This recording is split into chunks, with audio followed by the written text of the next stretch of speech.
This is the Fan Morning Show with KB, JB, and Jeff. The glasses once again fogged up on the walk to the car. It is steamy in the Circle City. I'm Kevin Bowen, James Boyd, Mark Dighton here on a Wednesday morning. I laughed at myself when I got in the car and made the commute downtown this morning, thinking to myself, this used to be my most anticipatory, if that's the right word, the day I anticipated the most in June.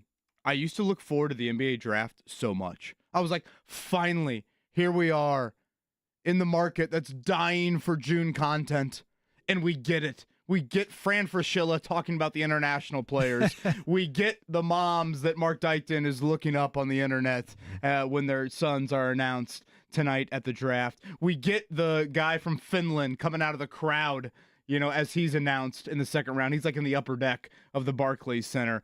And yet, boys, tonight is the NBA draft, and I don't know if I have an ounce of care. Used to be the sports desert, and there's the water. Yes. The NBA draft. Amen. I found the cactus. Where's the knife? Say, my boy is used to eating steak now. I can't go back to hamburgers. That is so true. Tonight is the NBA draft, just to remind everybody. No first-round pick for the Pacers as they traded that away last week. We will touch a little bit on that. Plenty to get to here on this Wednesday morning. Jeff is out the rest of the week. He will be back coming up on Monday. There is a little bit of an Anthony Richardson update. We'll sneak in at some point here. First time we've heard from the Colts quarterback since he had to sit out the rest of the offseason program. We'll slide that in. Much more on, of course, the Pacers offseason as really the schedule condenses big time here for the Pacers. When you play on June 22nd, you don't have an offseason starting very, very early here. So, again, draft tonight, first round. Second round is tomorrow. And we will touch on all of it and some drama, I would say, amidst a much-needed win for the Indiana Fever last night. Yeah, I mean, it was a much-needed win for the team. Caitlin Clark struggled again. She has not played well, quite honestly, over the last 3 games. I thought Leah Boston stepped up and had a huge night, career-high 31 points, beat a very good Seattle Storm team. So if you're looking for a silver lining there, Kevin, they've won a game when Caitlin Clark played very poorly, in my opinion. And I think that was not the case earlier in the season when she was out. We were like, man, can they even get some wins without her? You know, it's kind of turned the tables a little bit. We'll see if she can get out of the slump, see if she can get back on track at home. I believe their next game is Thursday. Yeah, they go back-to-back Thursday, Friday. On the road, then Friday. Yeah, so I believe Thursday it's against the Sparks, if I'm not mistaken. So, yeah, it was a good win for them, and obviously some updates with the roster and what's going on there as well. Yeah, DeWanna Bonner has been away from the team now for about 2.5 weeks, and it sounds like reports have indicated she would like to be traded. This is quite the storyline. I think we can make a Pacers equivalent in a way. I felt like the DeWanna Bonner signing was a little a la David West from about a decade plus ago for the Pacers. All-star, in their 30s, accomplished player. And that drama now has seemingly played out, and really the Fever are going to be in some depth questions here coming up because Damiris Dantas, who gives them, I think, quality minutes off the bench, she's going with Team Brazil here for the next couple of weeks. And all of this around, like you said, Caitlin Clark in, one of the worst stretches of her career. I mean, granted, it was just 3 games, but that West Coast trip, I don't know if she got the Vegas flu or what, but she can't throw it in the ocean, and she's turning the ball over at a rate we saw a little bit in a rookie season, but we haven't seen in quite some time. But the Fever do get a win last night, as James said. Aaliyah Boston, very good. Kelsey Mitchell, bucket getter, and Lexi Hall. Nice homecoming for her with a double-double. Can you name 6 players being drafted tonight? Cooper Flag, Cooper F Flag. I don't know. I was going to say, okay, is this a real question? I think I can give a stab at it. I don't know. Can I name any that are going to be Pacers considerations? No. not even if they did have a first-round pick. Second-round pick, no. So we have the Rutgers guys, right? Are we good on that? So Ace Bailey, Dylan Harper, Cooper But Ace Flag. Bailey's like not working out for anybody, so there's some drama where he will fall. That's weird. In the top 10. Now, you got Edgecombe from Baylor, I believe. So that's fly. Yeah. So VJ Edgecombe, potentially the third overall overall pick. pick. That's like, what, 4 or 5 right there? Dude from Duke, Knipple. Sure. Okay. How about the other Duke there. guy? Are we going to take a stab at pronouncing the center's name? Oh no, I always forget his name. Remember, he started against Team USA in the Olympics, South Sudan. Malawach, right? If you say so. I'm gonna say I need Jay Billis to help me out here. And the other one that I could never pronounce during the college season, but he did play in the Big Ten. Can anyone pronounce that Illinois point guard's name? James? No. If anyone could it be James? No, James, I that is your still alma mater. No, I still can't. It's rough. It's not Sarunas Jasikevicius, who used to play for the Pacers. Man, again, if you say so, because I can't pronounce that at all. Derek Queen is the other one I know. There we go. Only because I keep that. thinking Dairy Queen. Is he going in round 1? Yes. He's for sure a first-round pick. You know, it's funny, when the Pacers had their pick, 23 was where their pick was. I saw a couple mock drafts, and they had them taking Danny Wolf from Michigan.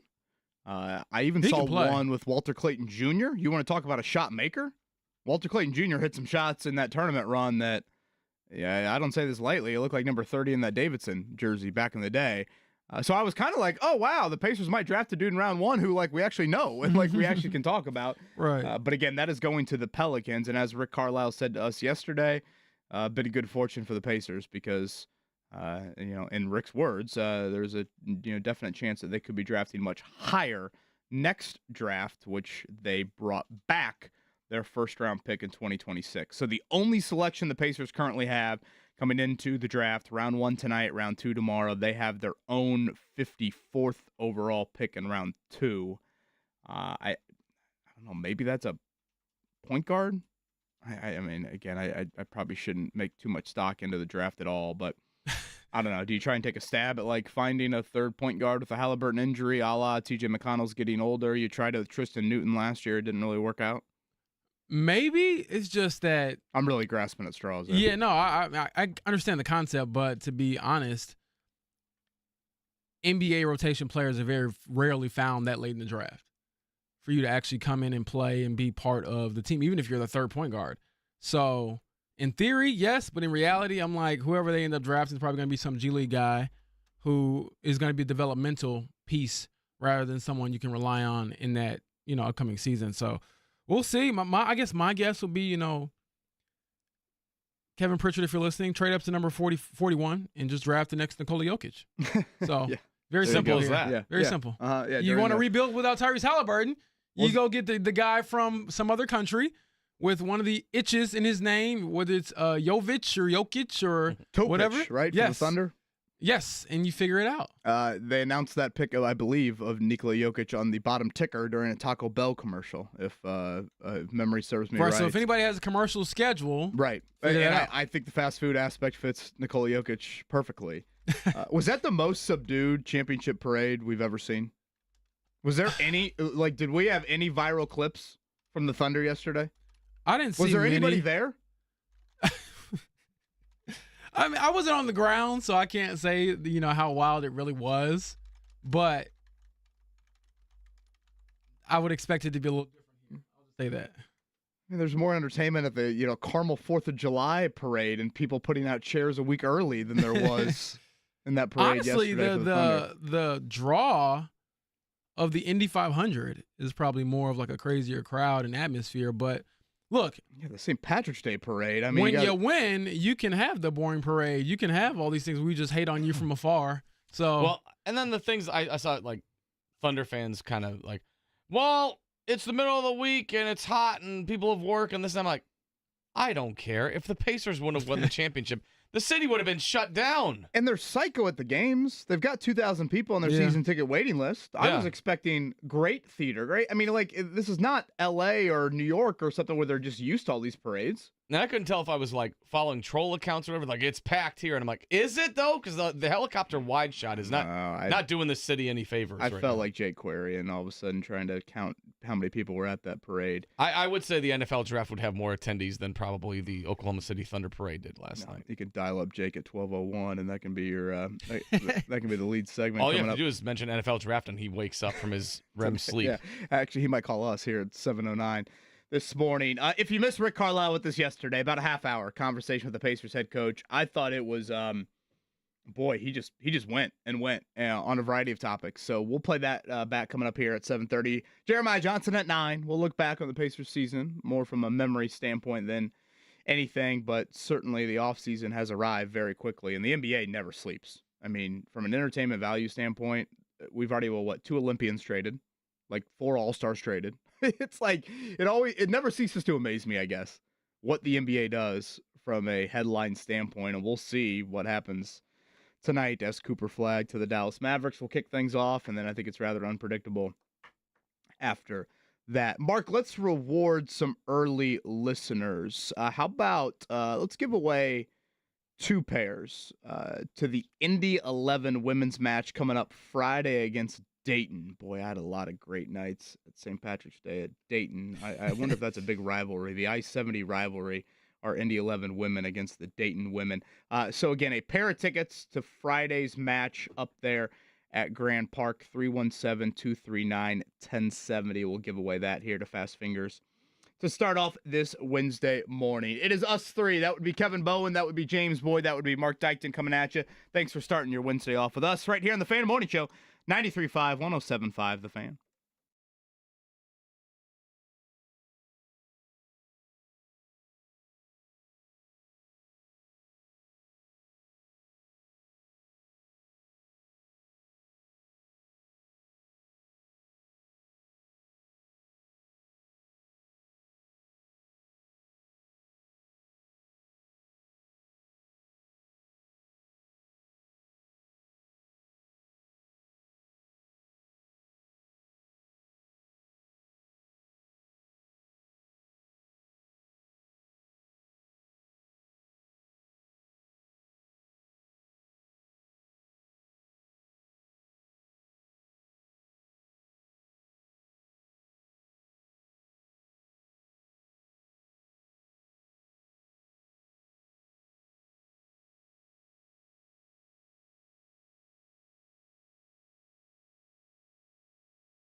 on 93.5 and 107.5 The Fan. Amidst some drama around the Indiana Fever right now, they do get a much-needed win. So on this West Coast trip, it is a 1-2 mark. They blew double-digit leads in Golden State, in Vegas. James Boyd, last night, I would say probably one of their better performances of the season. And they did that with Caitlin Clark having another very poor game. Yes, and I thought that was sort of a silver lining for them to play that well overall, despite Caitlin's struggles, and you could turn to Aaliyah Boston leading that charge, a career-high 31 points. Lexi Hall, double-double back in the Pacific Northwest. I thought Kelsey Mitchell was the bucket getter she typically is. Last night, again, Caitlin Clark, 3 of 13, 0 of 6 from 3, 9 assists with 8 turnovers. It looked like Stephanie White might have even benched her right before halftime there. I was like, I don't think Caitlin usually checks out at this point of the first half there. So 1 for 23 on this road trip from behind the arc for Caitlin Clark. Nonetheless, it was a much-needed win. Here was Stephanie White after the W. Yeah, I mean, we did. I think we had some hiccups and we had some breakdowns, but we played through them. And we played with multiple levels of effort on both ends of the floor. For the most part, made really good decisions, had each other's back. Highest level of consistent communication we probably had all year. And I felt like there was huge growth from our team today, and I'm really proud. Pacers got a draft party tonight. That is night 1 of the NBA draft. Nothing says having a watch party. I'm like, you got a better chance of like hyping up like Lance Stevenson and signing autographs at Hooters than you do, I think, getting people to come to your round 1 draft party without a first-round pick. So again, round 1 tonight. What is this? Is this year 2 that we've split up rounds 1 and 2? No, this isn't the first year. I believe this is the second or third year. But either way, I guess congrats to the NBA for trying to extend things like the NFL does. But 2 days for 60 picks seems kind of I'm good with it. It's late June. What else are you going to talk about? I do always think like the 1-day draft, like it always drags you like, man, they're not even into the second round yet. This thing's going into 11 I guess o'clock. I'm speaking from a reporter standpoint because I'm just like, get it over with. Well, We're yeah, ready to be done. I know you are being very media biased with that answer. Brooklyn has 5 of the 30 picks coming up tonight, and I don't think we're still on the streak. We used to have a streak going for quite a while of like Indiana high school players taken in round 1, unless I'm missing somebody, and I could be. But I don't think we have anybody, and I don't think we have any Indiana college guys that'll be taken in round 1. So 8 o'clock tonight, round 1. 8 o'clock tomorrow, round 2. Major League Baseball. The Ellie De La Cruz shirt is on for myself. Don't look now, today. but here come the Red Legs. Mark Dykton. Man, you've really turned a corner in your amount of respect that you've shown me this year. Cubs lose, Reds win. You know the audio I want to hear about Ellie De La Cruz, Mark, when it comes to easy. his shirt. Easy now. Let's not beat Jeff while he's down. I'm not, He's the one who said it. I'm just saying, like, we're gonna talk about Ellie De La The Cruz. game-winning run scored by Ellie last night. I mean, there's only one way to honor the man. In the No, it wasn't 11th. long, but it was deep and wide. People excited. I mean, for those who don't know the context, he's talking about a line for a bobblehead, and you tell me how that sounds. I do love the end that he said people are excited. That was a nice just kind of confirmation in the adjectives he used to describe it early. No, Chase it wasn't Burns. long, but it was deep and wide.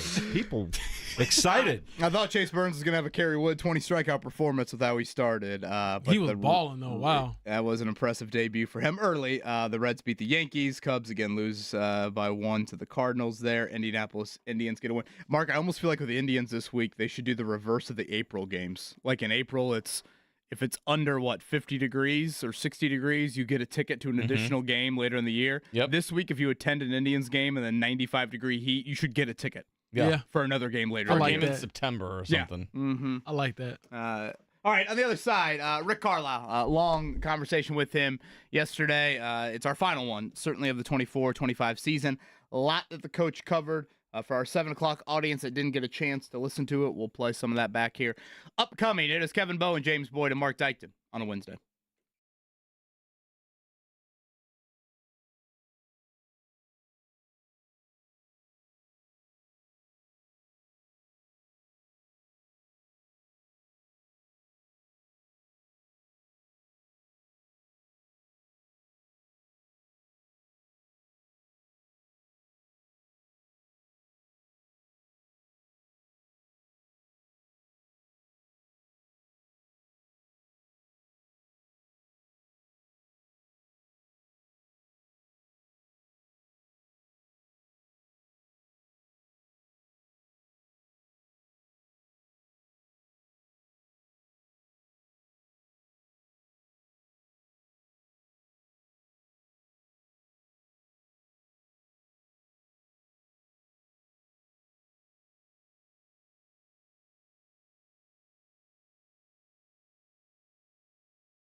You're listening to the Fan Morning Show on Sports Radio 93.5 and 107.5 The Fan.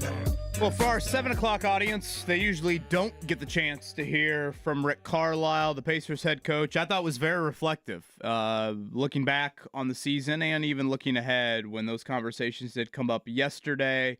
A lot on the Tyrese Halliburton front. So if you missed it, here was the Pacers head coach with us on Tuesday to wrap up what was a historic Pacers season. I'll just start by trying to answer most of your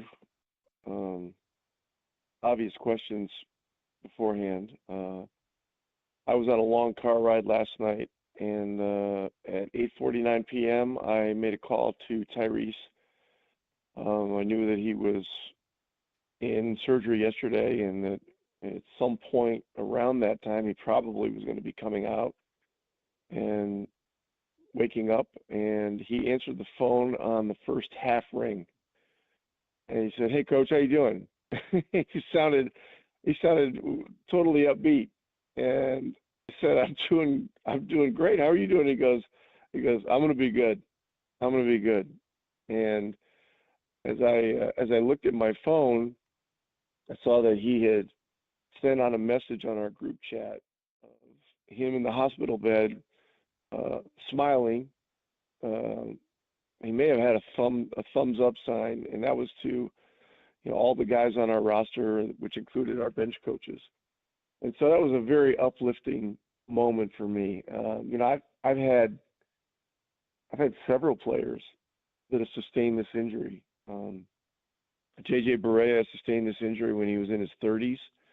He was a point guard. He's a backup point guard. One of the best backup point guards, for me in history. Dwight Powell sustained the injury when he was in his mid to late 20s. We dealt with this with Isaiah Jackson and James Wiseman this season. Both of those guys have been back in the gym, and it was interesting. I talked to James Wiseman's agent yesterday, and James has been authorized to do his rehab with us, even though he's not on our roster this year by the league. And I talked to his agent yesterday, and his agent said, "Look, the kid's doing great." I said to him, "How's everything coming?" And he said, "I did a 360 dunk today." And so, so amazing that Tyrese was out of surgery by the time, actually it was inside of 24 hours after Game 7 had begun. And so I can tell you that I feel very, very uplifted by the exchange with Tyrese on the phone, the message that he sent out, etc. It's a daunting thing, to go through something like that if you're the player. It's a daunting thing if you're a loyal fan base, if you're a great fan of the game, all those kinds of things, to witness what happened on television. And so very disappointed for the team that we weren't able to proceed beyond that moment in Game 7 without our full complement of guys. But certainly so proud of the effort. This team, I think we beat 3 teams in the tax, in the first or second apron of the luxury tax in the first 3 rounds to advance to the NBA Finals, which is, an amazing accomplishment. I mean, that speaks to, the magnitude of the level of togetherness that this group had. It speaks to the moments, the unforgettable moments authored by Tyrese and Pascal, and the rest of our group. And so I received more messages during this run. I mean, this is going back to the second round, just randomly from people, just hundreds, as we proceeded through this thing. People just so enamored and enthralled with what they were seeing. And so could not be more proud of a group and could not be more grateful for our fan base for their undying support of the team and the franchise. Rick, when you look at the run that Tyrese went on, the clutch moments, you said after Game 7, this is one of the best NBA runs you'll see in the postseason. Did you ever have a moment in your office or maybe after the season now, I know it's been just ended, but when you were like, dang, I get to coach that guy who is doing this on this stage? I mean, NBA game winners are very rare. To have 3 of them in one playoff run, one of the finals is probably, one in whatever the number is. Yeah, there are special players in the game. I mean, coaching Luka for 3 years was amazing. I mean, the thing was just get him the ball, and he's going to make something amazing happen. And Tyrese became that guy in the playoffs this year. Dirk Nowitzki was one of those guys. Get the ball to Dirk. That was the 5-word phrase that we used often. Just get it to him. He's going to draw a double or triple team. He's going to find the right guy, or he's going to manufacture a shot that is going to be a clean shot and that is most likely going to go in. Yeah, I mean the run that Tyrese had was, I can't even begin to tell you. It was just, it became almost, I don't know, kind of just a commonplace occurrence as we went through this. Really, you go back to the shot he hit during the regular season against Milwaukee, the 4-point play to win that game. Well, a lot of the magic for this run began in that moment, and so very grateful for him. And I really want the fan base to understand this. The exchange on the telephone last night at 8:49 p.m. Eastern time was one of the most uplifting moments in my entire coaching career. So people should be very hopeful. This is going to be a long run, a long haul, a long road back. Obviously, very unlikely that he'll play at all next year. I don't think I'm speaking out of school, as a non-medical person. But this will allow Andrew Nembhard to step into a different role. That's pretty obvious, and one that he's proven very capable of. And T.J. McConnell was signed by ownership, and Kevin and Chad last summer to be with us, hopefully through the end of his career. And so, these 2 guys will have to lead us from that position. And I know that, Kevin and Chad will find other ways to get other help. But it's certainly a tough time on the one hand. On the other hand, we're all moving forward and looking ahead.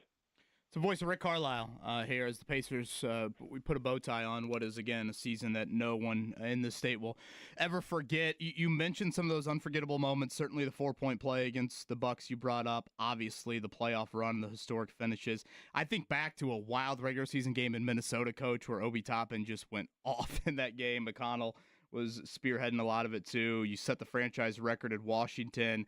I don't know how much reminiscing you've been able to do here in the first 36, 48 hours after the season ends. But any particular moments, stand out to you outside of, frankly, probably the obvious of so many of those comebacks? I mean, there were so many, and I'm really not a reminiscing type person when it comes to this stuff, because everything is, everything in the past kind of is in the past. But this is a special year, though, and I think it deserves note, on some of the stuff. Like, the game right before the All-Star break in Washington, and we were down 19 in the third quarter, and it was the second night of a back-to-back after a national TV game at home with New York where we didn't play well and lost. And we're about to go into an all-star break, and somehow the team finds a way to get back to even at the end of regulation, get to overtime. Matherin had an unbelievable game. He had either 28 or 31 points or something like that. And yeah, that was another one of those moments where it was a resourceful group finding a way. You're going against the odds. I mean, how many times this year did our fans look at the TV and see what the ESPN bet odds were for the Pacers to win, a game when you're down 8 with a minute left, or whatever. And so there were some miraculous things, but you have to have those kinds of moments, and you have to have the kinds of players that can author those kinds of moments to have the kind of special year that we had. And man, to get to one game for everything was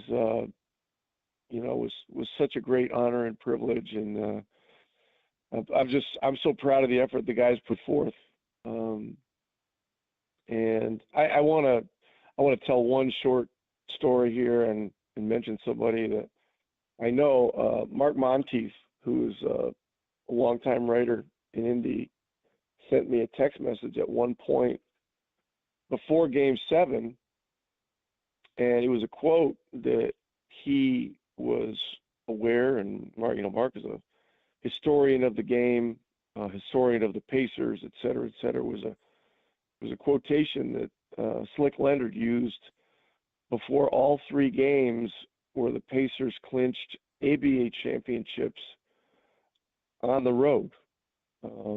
The first one, I think, was 1970. That was in LA against the Stars, and then 72 against the Nets, and 73 was on the road against the Kentucky Colonels, and that was a Game 7.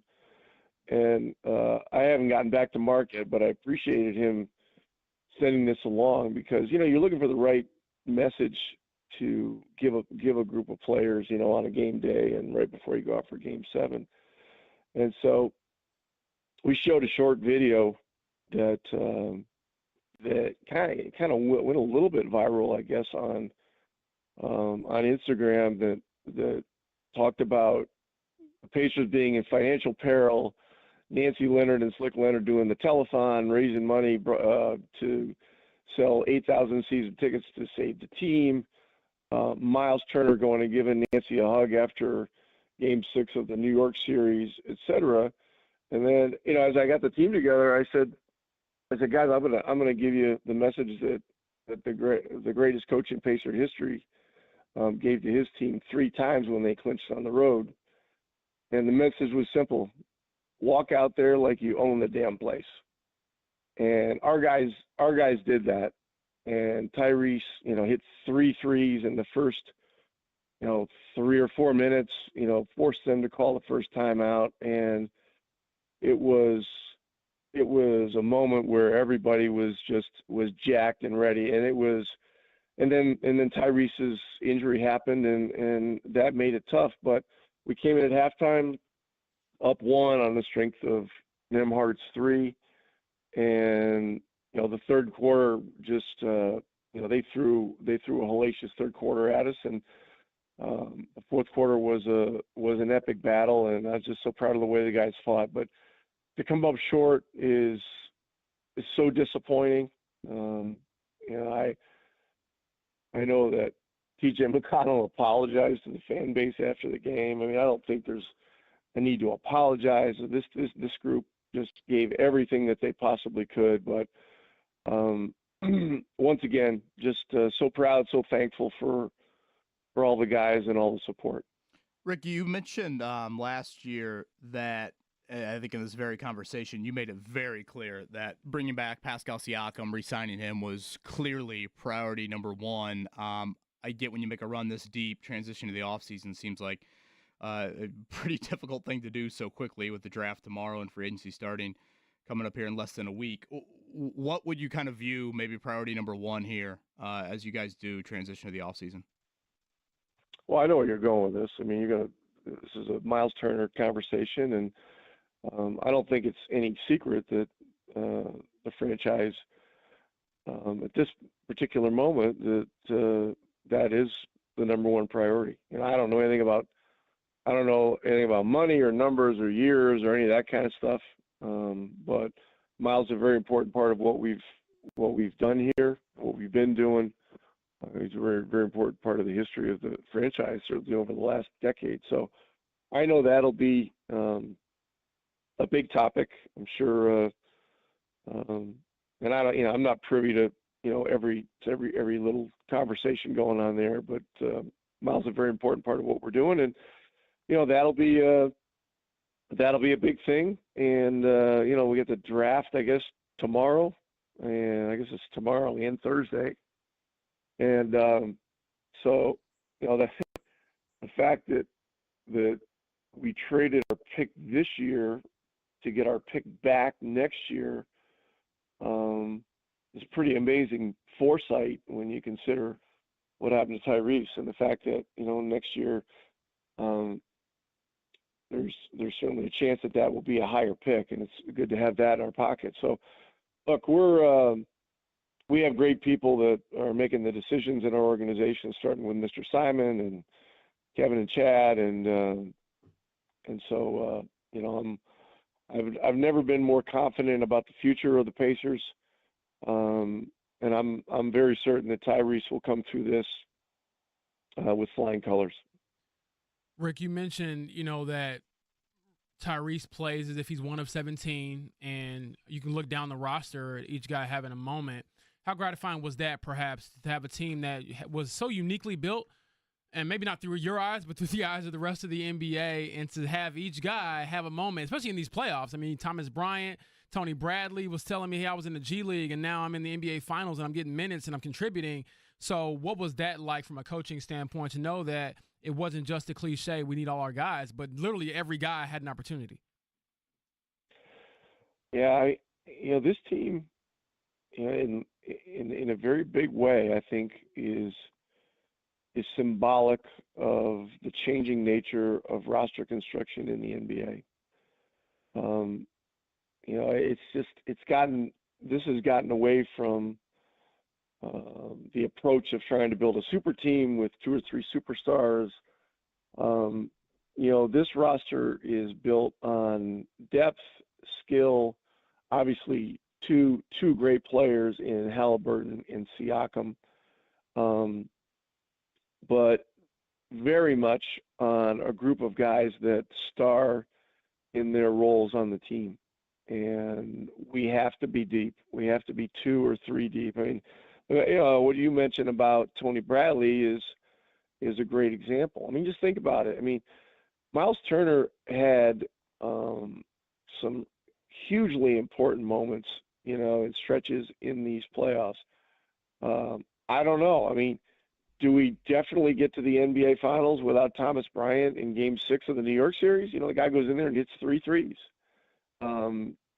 Tony Bradley steps up in the Cleveland series, in the New York series, and gives us consistency, with the rebounding element and a settling presence, at the 5 position. And when Tony goes out after hitting the deck in in that fast break play in the New York series, Thomas is now back in the mix and he's ready, and so it's just, it really embodies, what Indiana basketball is about. It's about the team. It's about every corny thing you can think of, the movie Hoosiers, all that stuff. And, to be a part of a run that really reflected so much of the values of the state of Indiana, the city of Indianapolis, and how we view the game here was such a great privilege. You mentioned all the corny stuff, and I'll get cornier. We had a chance to see, Reggie Miller and several other Pacers luminaries. Steven Jackson came back, Metta World Peace, Ron Artest. And what was it like to see sort of that side of it, where you have every era of Pacers basketball, even, going from Nancy Leonard and the Save the Pacers telethon to the present day Pacers coming together throughout this run? And was there anybody you heard from or saw that surprised you along the way?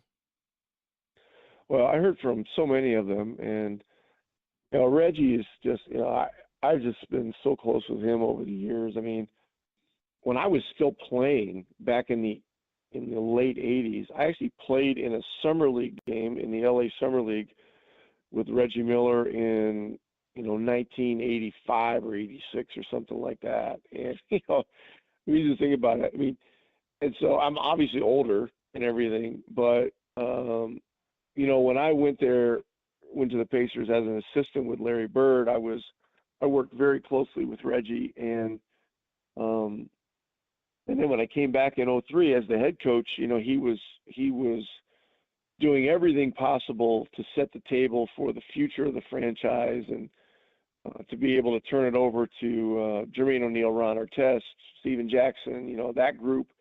And he just, he did everything with such great dignity, and such great loyalty to the fan base. And so, I mean, he's the number one guy to me. And at halftime, he was back in the hallway with his son right outside of our locker room, and with a very somber look, and very concerned about Tyrese. But the hugs that I was able to exchange with Reggie Miller, he sat with my wife Donna and my daughter Abby at Game 7, and the hugs he exchanged with them pre and post game. I mean, this stuff is so meaningful. I saw Steven Jackson at Game 6, and he's a guy that I go so far back with, and we went through so many things together when he was in Indy. Jermaine O'Neal was sitting courtside. Jeff Foster was texting me constantly during the playoffs. Austin Crozier, Travis Best. I mean, Mark Jackson was sitting there. I heard from him a lot, and just was so appreciative. You could feel the support, of these guys. And then finally saw Rick Smith after Game 6 in the hallway. I had not seen him since I've been back this time, and just had a great visit with him. And of course, his daughter Jasmine works for the Pacers with Karen Atkinson for our player relation group, and she's amazing. So, yeah, I mean, there's been so much, and it's been such a great feeling. I'm so disappointed that we that things just kind of happened the way they did, and we didn't have the ultimate opportunity to finish the job. But in Slick's memory, and with great appreciation for everything that Slick and Nancy did, and Donnie Walsh and Larry Bird did for the franchise, and the Simon family, man, I'm just so proud. Rick, we really appreciate your time. I did want to add just one or two things before we close things out.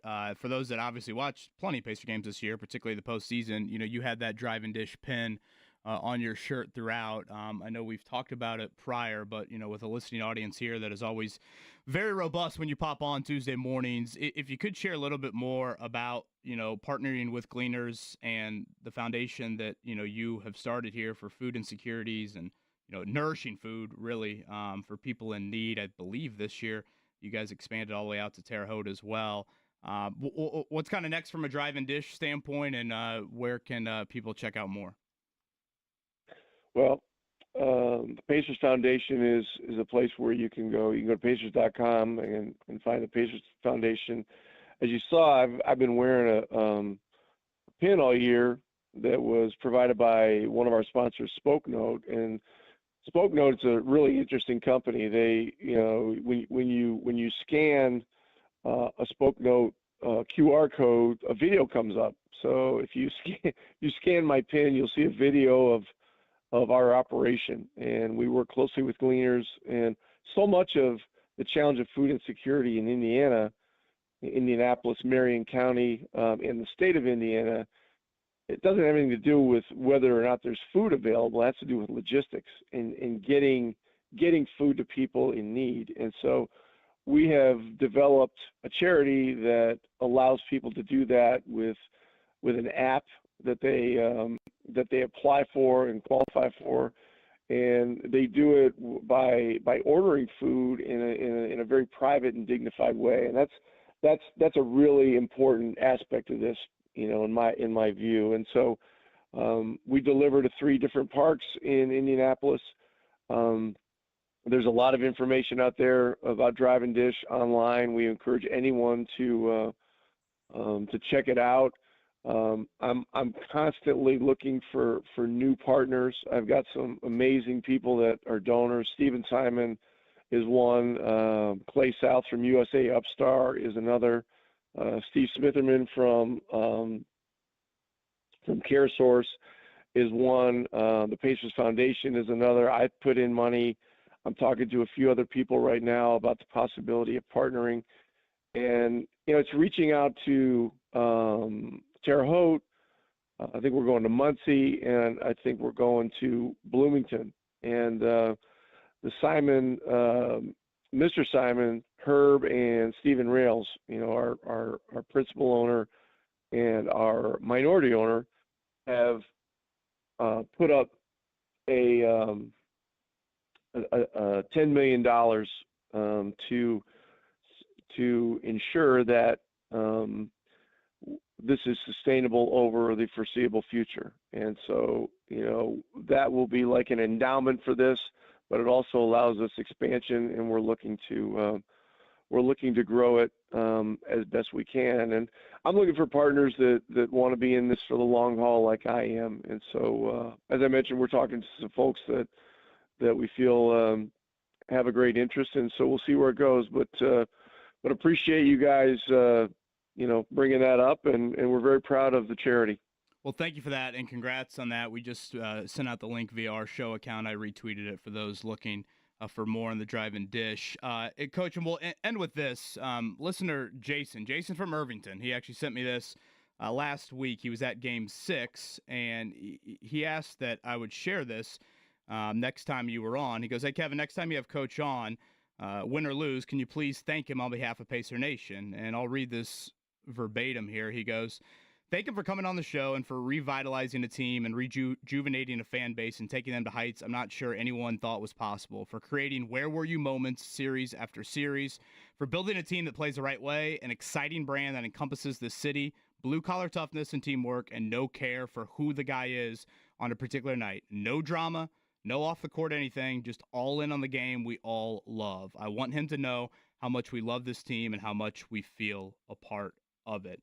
Again, that was Jason from Irvington. So, Coach, I know a few weeks ago we said thank you, but, I probably am saying thank you for so many fans out there for providing this state with one of the great sports stories, again, Indiana has ever seen. So, genuine thank you for that.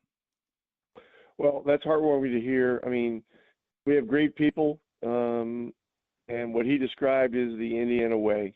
So we will continue to push forward, in the same manner. And it's going to be a short summer, and we'll be back here soon.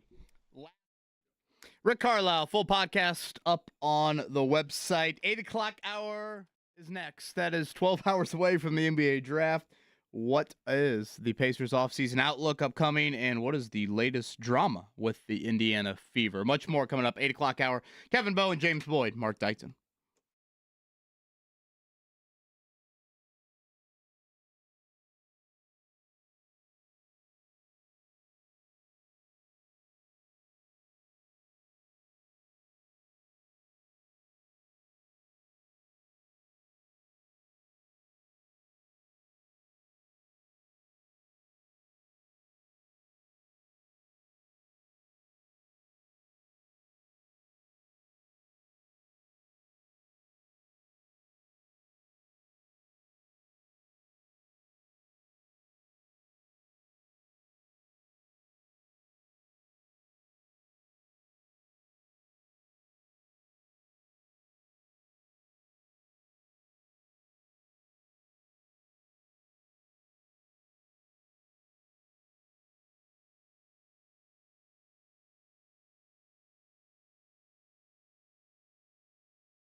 5 and 107.5 The Fan.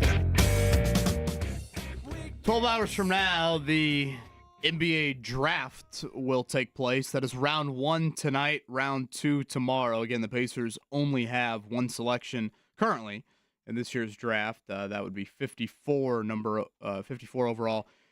That's coming up in round 2, which again is tomorrow night. Last week we saw them trade away their first rounder for next year's first rounder, getting next year's first rounder back. That was via the Pascal Siakam trade. And as Rick Carlisle said to us right there, if you're listening last segment, that actually weirdly, oddly, unfortunately, I guess, turned out to be a little bit of a good thing, because you would think next year's first round pick would be a little bit higher than that.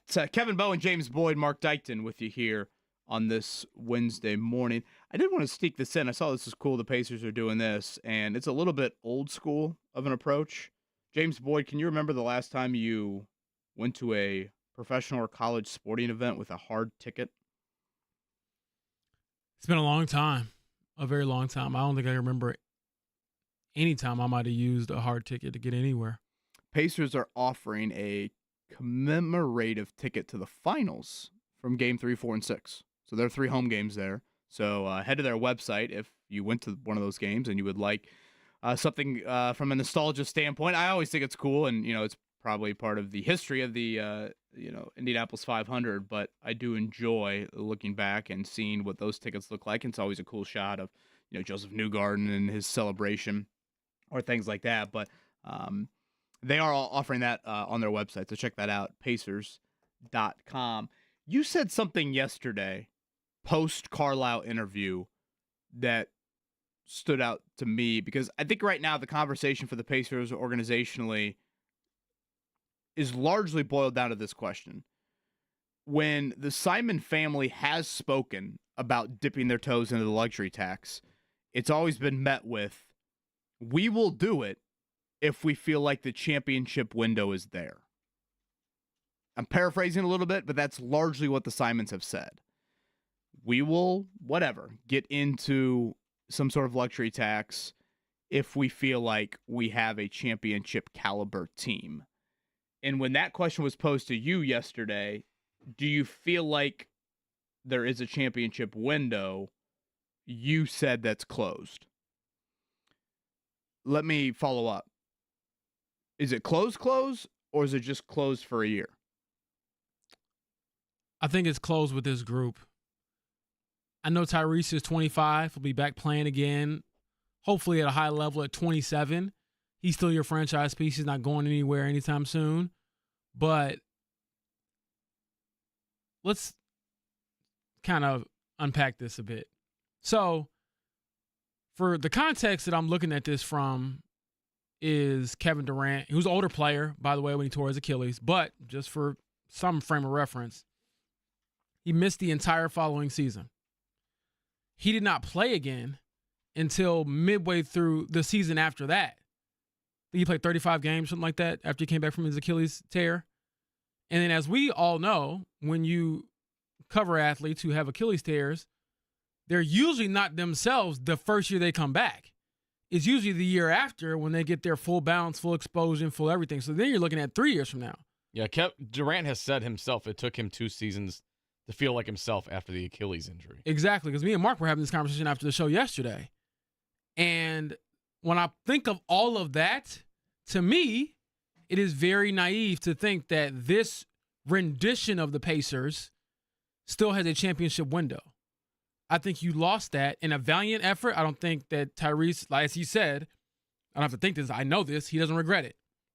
He was willing to go out there, put his Achilles on the line, try to win Game 7, and do it in what would have been just shock the world fashion. Sure, yeah. I mean, beyond commendable. Exactly.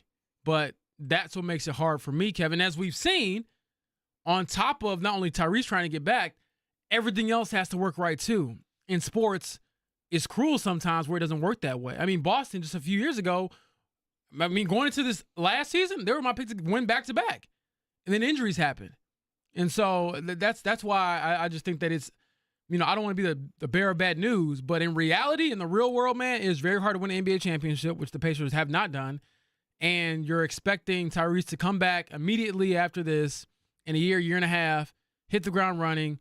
Everyone else is 2 years older. They're also playing at a high level, and then everyone else around you is going to make some moves too. So it's hard, man. So a couple things off of that. One would be, do the Pacers feel that? You know, do they think if they were asked to live in a hard case of reality, would they agree with that? That's obviously the biggest question of the offseason. Off of that, and this is kind of more in our little, radio show bubble, if you will, let's play this out. You guys said 2 years for Durant. Okay, let's say Ty is back to his normal self at 27. That, to me, would then lead, he's got 4 more years left on this deal. Yes. Let's say he plays well, 27, 28 years old. You re-sign him, one more time. Let's say that's another 4-year, 5-year deal, something like that. Basically, you've created now from age 27 to age 32, Tyrese Halliburton being your lead guy, being your all-star, being your star, however you want to define that. Does that then mean your next potential championship window becomes then? Kind of on the back half, if you will. That's kind of how I would look at it. Honestly. So if that's how you look at it, if that's how they look at it, my question becomes, what can you do in the next offseason or two to make sure when Halliburton gets to that age, you have created a championship team around him? And that is where you get to the conversation no fan wants to hear right now. You just got to the brink of a title. Yeah. And yet you sit here and think to yourself, wow, not only was one championship potentially ripped away from us on Sunday night, but another was ripped away when he went down. Yeah. So now the question becomes, for me, is the best case scenario you somehow find a youngish type piece for Tyrese when he gets to that age 27, when he gets to that age 28. It's no longer necessarily going to be Siakam, for example. He's not going to be that sidekick with him for 5 years. What does that look like, and how do you get that? And no one wants to say, man, I don't want to see the Pacers in the playoffs next year. But can you imagine if they got a late lottery pick, and that late lottery pick turned into whatever, Jalen Williams, we just saw in the NBA Finals as a sidekick. And that was the guy that all of a sudden helped you out in the back half of Tyrese's time here, in that second championship window, if you will. No one wants to hear that. Yeah, I'm ready to tell you to shut up. But isn't that where you're going, though? Well, no, I feel like you're talking out of two sides of your mouth. If you're saying that this window's closed, and you feel like the next time to open up the window is age 27 and 28, how are you getting better for that team 2-3 years down the road? Yeah, I'm Siakam's not sure not doing because that. Turner's not doing that. Yeah, the question you posed, though, and I like this little disagreement here early in the morning. We need more of this. It's easy to say, oh, you should just take whatever lottery pick you get and hope it turns out to be Jalen Williams, obviously. But it doesn't work like that. I just don't know. And the reason why I'm not too worried about the luxury tax, it ain't my money. So I say you pay Miles because you do have respect for Tyrese and those guys. I don't believe the championship window is open, but you probably shouldn't tell your franchise point guard that.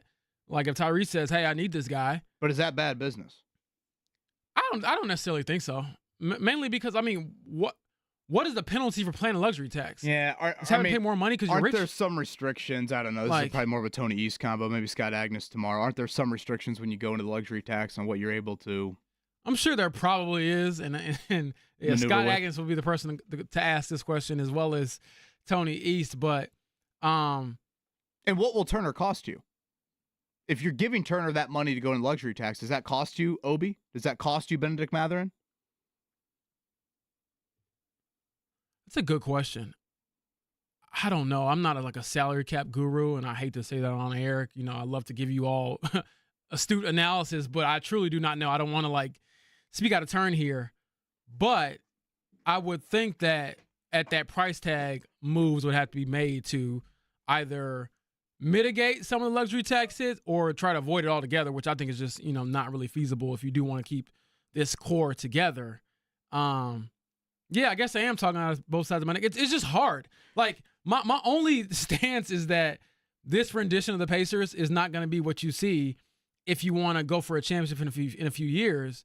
But then on the other side, as a player, I'm thinking, if I'm Tyrese, I would feel a type of way with my franchise if they told me, you know what, man, you tore your Achilles, it's over. We're going to strip this thing and rebuild it. And you're like, wait a second, like, you sure I'm not going to be right in a year and a half? So, I mean, it's tough. I mean, look what the Celtics are doing right now with Tatum likely out. Yeah, but I also think that, Mark, to your point, it's a bit easier to explain it to your players after you've won one. That's true. You know what I mean? And that's the thing with Durant. Like, Durant, he tore his Achilles after they won 2 in a row.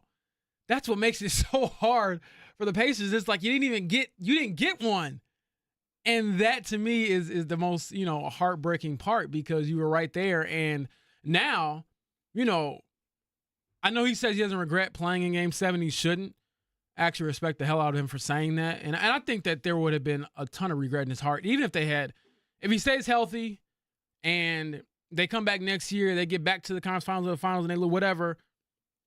Unless they had come back and won it next year, I think he would always have that regret of like, man, we were right there. Yeah, I want to make sure that I emphasize this.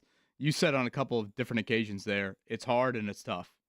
That might be the truest and statement you will make all week long. Like, I think the Pacers are in a very difficult situation. I don't think there's this. I think so much changed when he went down. So much changed in how you answer these questions. Yeah. How you ask these questions. Oh, it was so easy. I mean, prior to Game 7, it was run it back. Wipe your hands East of is it. wide open. You're the team with the Rick chemistry. Carlisle, enjoy Kiwa, Kevin Pritchard, Man. enjoy Florida. It was easy. Now, I don't think it's the layup. It's the backboard slap layup at all here. Because I think there is an element of like, how are you getting better for when he does get back? Right. And is it simply just, nope, you know what? You're going to throw this year, you're going to bring back everybody, and then that 2026, 2027 season, Ty's first year back, that's going to be the year. And that's your run for it. That, I think, is the really difficult question because if you sit here and that's where your chips lie, we're going to wait this 1 year, we're going to re-sign Miles, we're going to basically have the same core in 2026, 2027. The question then becomes, okay, is Ty at that peak level? That's the first question. Because let's say instead of All-NBA, is he fringe All-Star? Well, if he's fringe All-Star, some other people are going to have to step up. Is Siakam still the same player? Is Turner still the same player? Find me championship teams that have 30-plus-year-old starters at the 4 and 5. You're not finding them. These are just reality questions. Whether people want to live in it or not, these are the questions they have to be asking themselves. Luke points out here, are two of the players that fit Tyrese's, I'll insert new timeline here, is that Benedict Mathurin and Jarris Walker? That is a good point because, man, these are top 10 picks. I believe number 6 for Mathurin, number 8 for Walker. You would think, ideally, one of them would hit and be not just a rotation player, pretty good player, but be like a borderline budding star player. And they're asked, think about next year's role for those two right now. Mathurin potentially the starter, much more of a scoring aspect to what you're going to ask from him. And if that means Mathurin's in the starting lineup, if you want to play this out and just run it back with the same core, guys, Jarris Walker's going to be in a huge bench role. You're talking what? McConnell, Shepard, Walker, Toppin as your bench? Jarris Walker's going to get a lot of touches with that group. Yeah, we have Ryan Cully in the YouTube chat, makes a good point. The Celtics had to make these moves regardless. Yeah, they had been together for a while. They had paid a bunch of guys, so they're going to offload some of that contract salary stuff, but I will die on this hill. They were not going to get rid of Drew Holiday if Jason Tatum was healthy. They were not going to offload him for salary cap relief if they had a chance to go another championship. So, yeah, I agree with you, Kevin. I think a lot of it just comes down to this upcoming season and what jump you might see in either of those two players we just mentioned, Jarris Walker or Benedict Mathurin. Benedict Mathurin, I'll probably say, is the one I'm looking at the most. This is your opportunity. You're going to get the keys, and what can you show to prove that not only we know he's talented, but who is it? Jake who always says, like, he's a 20-20 guy. You don't want to be like, oh, Mather can score 20 points a game, but the Pacers won 35 games and they're bad or whatever. can you be an impact winning player, which I think he can be. I'm not he was the third guy. leading scorer on a team that got to Yeah, Game 7 of the NBA dude, Finals. the dude can play, but what's the next step for that? And for me, I think a lot of it with Mathurin isn't necessarily like what he can do. It's just, can you do it consistently? That's the biggest thing for me. How do you guys think Andrew Nemhard handles next season? Because you don't want to talk about workload. I've always thought Nemhard as a I don't really point, worry about him, honestly. I've always Good thought point. Nemhard as a point guard is more of a better fit for him, honestly. And, as much as obviously Nemhard got the SGA assignment, by the way, SGA, you see him, that video the NBA sent out of him going in the locker room to see Tyrese after the game. I feel like the Thunder are just too likable with SGA Does and that make Jalen you Williams. not That's like when you them? got to remember the push-offs, and you're like, I hate him again. I know, but it's like, gosh, those guys seem like pretty likable stars. Mark, to your question, I think Nemhard is better suited for that. And again, Neesmith to me should be viewed as more of your primary wing defender. Again, Nemhard got the SGA assignment, but yeah, Nemhard's going to be in a new role. Obviously Mathurin is going to be in a very new role, assuming. But my assumption is they just run it back. The hypothetical I just threw out there, or the questions that I think have to be asked, I don't foresee them doing that. But I think those questions do at least have to be asked. Yeah, and I think the conversations that Kevin Pritchard, Chad Buchanan, Rick Carlisle, and others will have together are going to be some of the most fascinating to figure out what's next for this franchise because, as you said, Kevin, there is no clear path forward. There's no easy decision. And the hard part, I think, when you're in those positions, and I've never been and I want to be called upon to make those decisions, but you can't get caught up in the optimism, and you can't get caught up too much in like the doom and gloom. Oh my God, it's over. Like, what is the balance of looking at reality, but also trying to find that silver lining where you can say, hey, this is our path forward. This is how we'll get to this opportunity again. Yeah, that's so hard. So much deserves to be celebrated from this past season. And I know Mark's got some montages that we're going to play out here over the next couple of days, just kind of looking back on some of that stuff. I know yesterday during the 7:30 segment, I kind of asked you guys, all right, non-Halliburton, historic game winners, what were your favorite moments from this past season? Yeah, all of that deserves, I've called it one of the greatest Indiana sports stories of all time. That all is true. But the NBA calendar doesn't allow those people in that building to sit there and rewatch the highlight film all day. Nah. The draft is tonight. And Miles Turner, becomes a free agent on Sunday? It's wild how quickly all of it unfolds. Much more on this, much more on some drama with Indiana Fever coming up on the other side as well. Mark Dykton, let's hit a morning check down. The Morning Checkdown on 93.5 and 107.5 The Fan. All right, we'll get to the Fever off the court stuff here in just a second, but James Boyd, they do get a much-needed win last night in Seattle. Aaliyah Boston, the footwork on full display down low for career high, was it 31, I think she ended with? Yes. Kelsey Mitchell shot it great, and Lexi Hall back in the Pacific Northwest, a double-double for her. All of that was needed, not only for the win, but also because Caitlin Clark, once again, was pretty poor. Yeah, she had a really rough night. I believe 8 turnovers, missed all of her three-pointers. She's 1 for 23 on threes over the last 3 games. And so as she's struggling to figure it out, it was good to see the rest of the team step up and get a dub when she obviously was not at her best. 8 o'clock tonight, it is the NBA draft. Mark Dykton hoping for another Christian Brown mom moment, potentially in the green room here. I don't know what else from a storyline aspect we're looking for. Cooper Flagg is going 1, right, to the Wizards. And Mavericks. Cooper Flagg should still be graduating high school right now. Is that right from an age standpoint? Yeah, I believe they said he's the youngest number 1 overall prospect since LeBron or something like that. So he's a very young player, very good player. That dude doesn't look like it. That body is like... Kevin, this is proof that God has favorites. I'm telling you, man. And he found one in Maine. Yeah, he told Flagg. him, hey, you're going to be a hooper at the birth, age or whatever it was. We'll see if Dylan Harper is that number 2 pick out of Rutgers. Ace Bailey, his teammate out of Rutgers. Seems like some drama around him and how he has not really worked out throughout this draft process. Other names to note, VJ Edgecombe out of Baylor, Trey Johnson from Texas, Carter Bryant from Arizona, a couple other Duke guys going in the top 10. I don't think... Knipple. Knipple My and favorite name. Malawach, the big dude there. I don't think there's like the big foreigner necessarily in the top 5 like we typically see here in this year's draft class. Again, the Pacers do not have a first-round pick. They will right now have a pick tomorrow night that's 54 overall in round 2. I saw someone mention in the YouTube chat they should take Andrew Nemhard's little brother. How about that? Ryan Nemhard there as a potential point guard down the road. Somebody also said run it back with Malcolm Brogdon. Get him back here. Okay. All right. Stop And it. also Johnny Furphy legacy season is also I saw.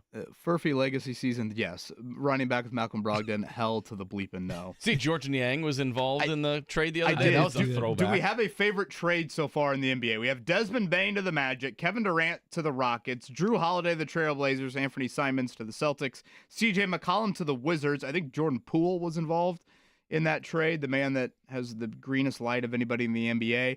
And Porzingis to the Hawks. That was the three-wayer Mark was just talking about. Pacers legend George Niang, Tyrese Halliburton's close friend to the Celtics. Is Drew Holiday going to play for the Trailblazers? You think he wants to have anything to do with being in It Portland doesn't right now? seem like that, right? Right. So, is he a possibility? For here? Yeah. Oh, gosh. Say that again. Is he a possibility for here? Drew Holiday. I mean, I would be all about it. Someone I'm mentioned just saying. this yesterday. I'll tell was you talking- what, you love defense. Ooh, man. I was talking to John Griffin, one of our sales guys. He was like, this situation with Tyrese would be the perfect time for the Pacers to be in the English Premier League where you have the loans, like the 1-year loan. Yeah. You know, here you are with the player that, hey, we'll eat some of that player's salary. You come play with us for 1 year, and then once our guy gets back, we'll send him back. Should the NBA adopt the 1-year loan? No. That would be so. The NBA is confusing enough, is what you're saying? Yes. I Yeah. mean, birds' rights and, restricted free agency, unrestricted free agency. First apron, second apron. I'm like, Yeah. does my mom need another apron? I know. I have to. I believe Tony East might have posted. Or I believe he not even might have. He did post about this on his Locked On Pacers podcast. So I'll check that out later myself. I would encourage you all after our show, of course, to do that because people are asking us, Kevin, in the YouTube chat, hey, you need to get a better understanding of the luxury tax. So we all understand it better. Look, I am not gonna lie to y'all. It is hard to understand like NBA jargon. It's harder, I believe, going from covering the NBA full time to covering the NFL. Contracts in the NBA are harder to understand, in my opinion. Like it is. I thought the JT CBA dispute a few years ago about his guaranteed money and him getting an extension was difficult. Nah, nothing on birds' rights, baby. There's max extensions. There's super max. There's super max mega extensions. It's like, what the hell does all this mean? The NBA's got to make it more elementary for their fans. I mean, we talked about it earlier. I mean, tonight we're going to have guys wearing hats of people they don't even play for. It's like, well, what are we doing here? Major League Baseball, Reds are good. The Cubs are not. That's how I That is infer accurate. after last night. Chase Burns, give him the Cy Young. Ellie De La Cruz, game-winning run in the 11th there. Bobblehead night? Indians win in a very hot one over at Victory Field. All right, much more on the Pacers in the offseason, and also we will get to the off-the-court drama. One of the Fever's big-time free agent signings apparently wants to be traded seemingly, a month into the season? Quite the news item there. We'll hit on that. It is the Fan Morning Show. Jeff will be back on Monday. It's Kevin Bowen, James Boyd, and Mark Dykton.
This is the Fan Morning Show with KB, JB, and Jeff. Do not adjust your dial. Buck down to one. Got to pull. Nembhard. Halliburton, no! Say it with your chest, Tyrese. Halliburton takes it in the backcourt. Crosses over on Beverly. Float game for the win! One! Tyrese! The terror! Turner with the block shots. The other way, top end! Wow! Through the lanes. You didn't see that, right, partner? I saw it. Oh, my goodness. Obi Toppin. Halliburton double team. Shot clock at 4. Nembhard's got to put it up. Step back. His three-pointer. Nembhard knocks the three down. Timeout, Knicks. 17,000 on their feet. Siakam, a three. Siakam hits the three. 6 1/10. Pacers have the lead. Neesmith with a running start. Oh, my goodness. Just destroyed it. Aaron Neesmith. 10 seconds. McConnell, baseline drive. Gives it up. Toppin, corner three. And rattles in. Indiana pulls off a shocker. Johnson cut off against Murphy with 6 to shoot. And blocked by smothered chicken. Please give me some smothered chicken on that one. Pacers down 3. Halliburton's got the ball. Halliburton rises up. And there's a whistle. Oh my goodness. Tyrese Halliburton hits a 3 and is fouled. You have got to be kidding me. Right in the grill of Giannis. I want to see the faces of those guys. What the hell? What the hell? What the hell? What the hell? Mark Dykton, great work as always. Some look back montage here. We'll play a couple of those throughout the rest of the week, and certainly what was a season to remember. I did not have the Carlisle overrated faces audio at the end of that. I did not have that on the old bingo card. Did we get was that a little Michael Grady action on the Obi Toppin? Yes, sir. Looking like Steph Curry in that win? Yeah, that one was in more Minnesota? of a montage of like the national voices. Obviously, there's some Denary and whatnot in there too, but there was some more national voices, some of the bigger games in the regular season too. That's some good stuff. That was some great stuff in there. The Neesmith tip dunk, I believe, was in there. Yep. I love the Reggie laugh. And, like, if you go back to game 1 of that Knicks series, when Halliburton did that and the choke, and, you know, initially he, of course, thinks it's the game winner. Yeah. And when Reggie points at him, he kind of, you know, wags that finger like, Yeah. you dirty bleeping dog. I love that. That is so good. So good.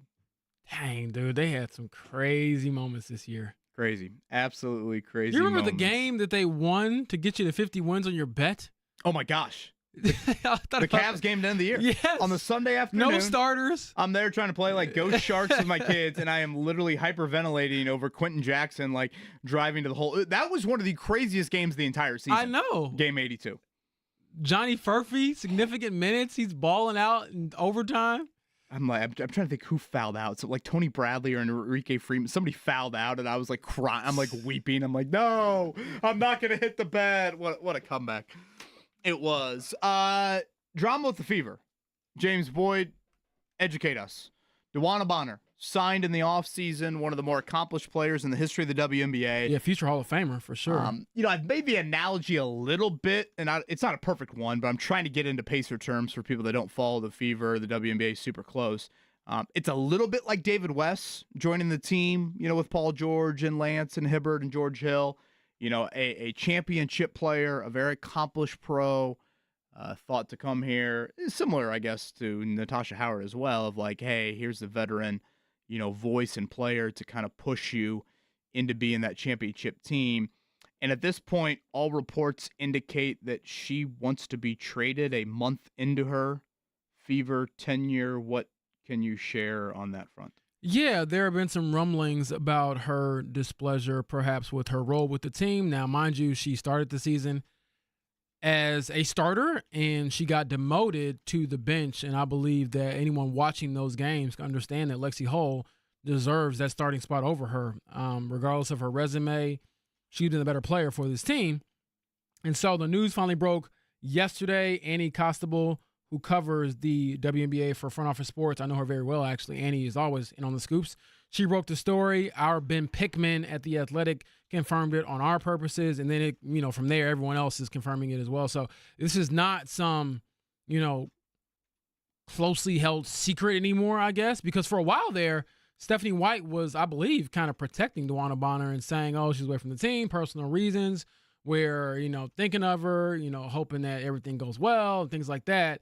But then yesterday, when she was asked directly about the reports in regards to the trade demand or the trade request or whatever the case may be, whatever they're doing to try to explore options to perhaps move on from DeWanna Bonner, here's what she had to say. Oh, I'm sorry. Little pump fake there from Mark. There we go. Yeah, I haven't had a lot of conversations recently. Really been focused on the group that we have right here and what we need to do to position ourselves to win. And just to add, that is a much different tone than how she is. This was not. We're thinking of her. We hope everything's going well. She said she hasn't talked to her in a while. I mean, again, can you imagine? And trying to make the NBA parallel, can you imagine? DeWanna Bonner, it's safe to say, James, is one of the biggest free agent signings in the history of the franchise. Yes. When she came here, her introductory press conference, which I was there for, and Caitlin Clark was there on the front row, and, one of the questions that was asked was, why'd you come here?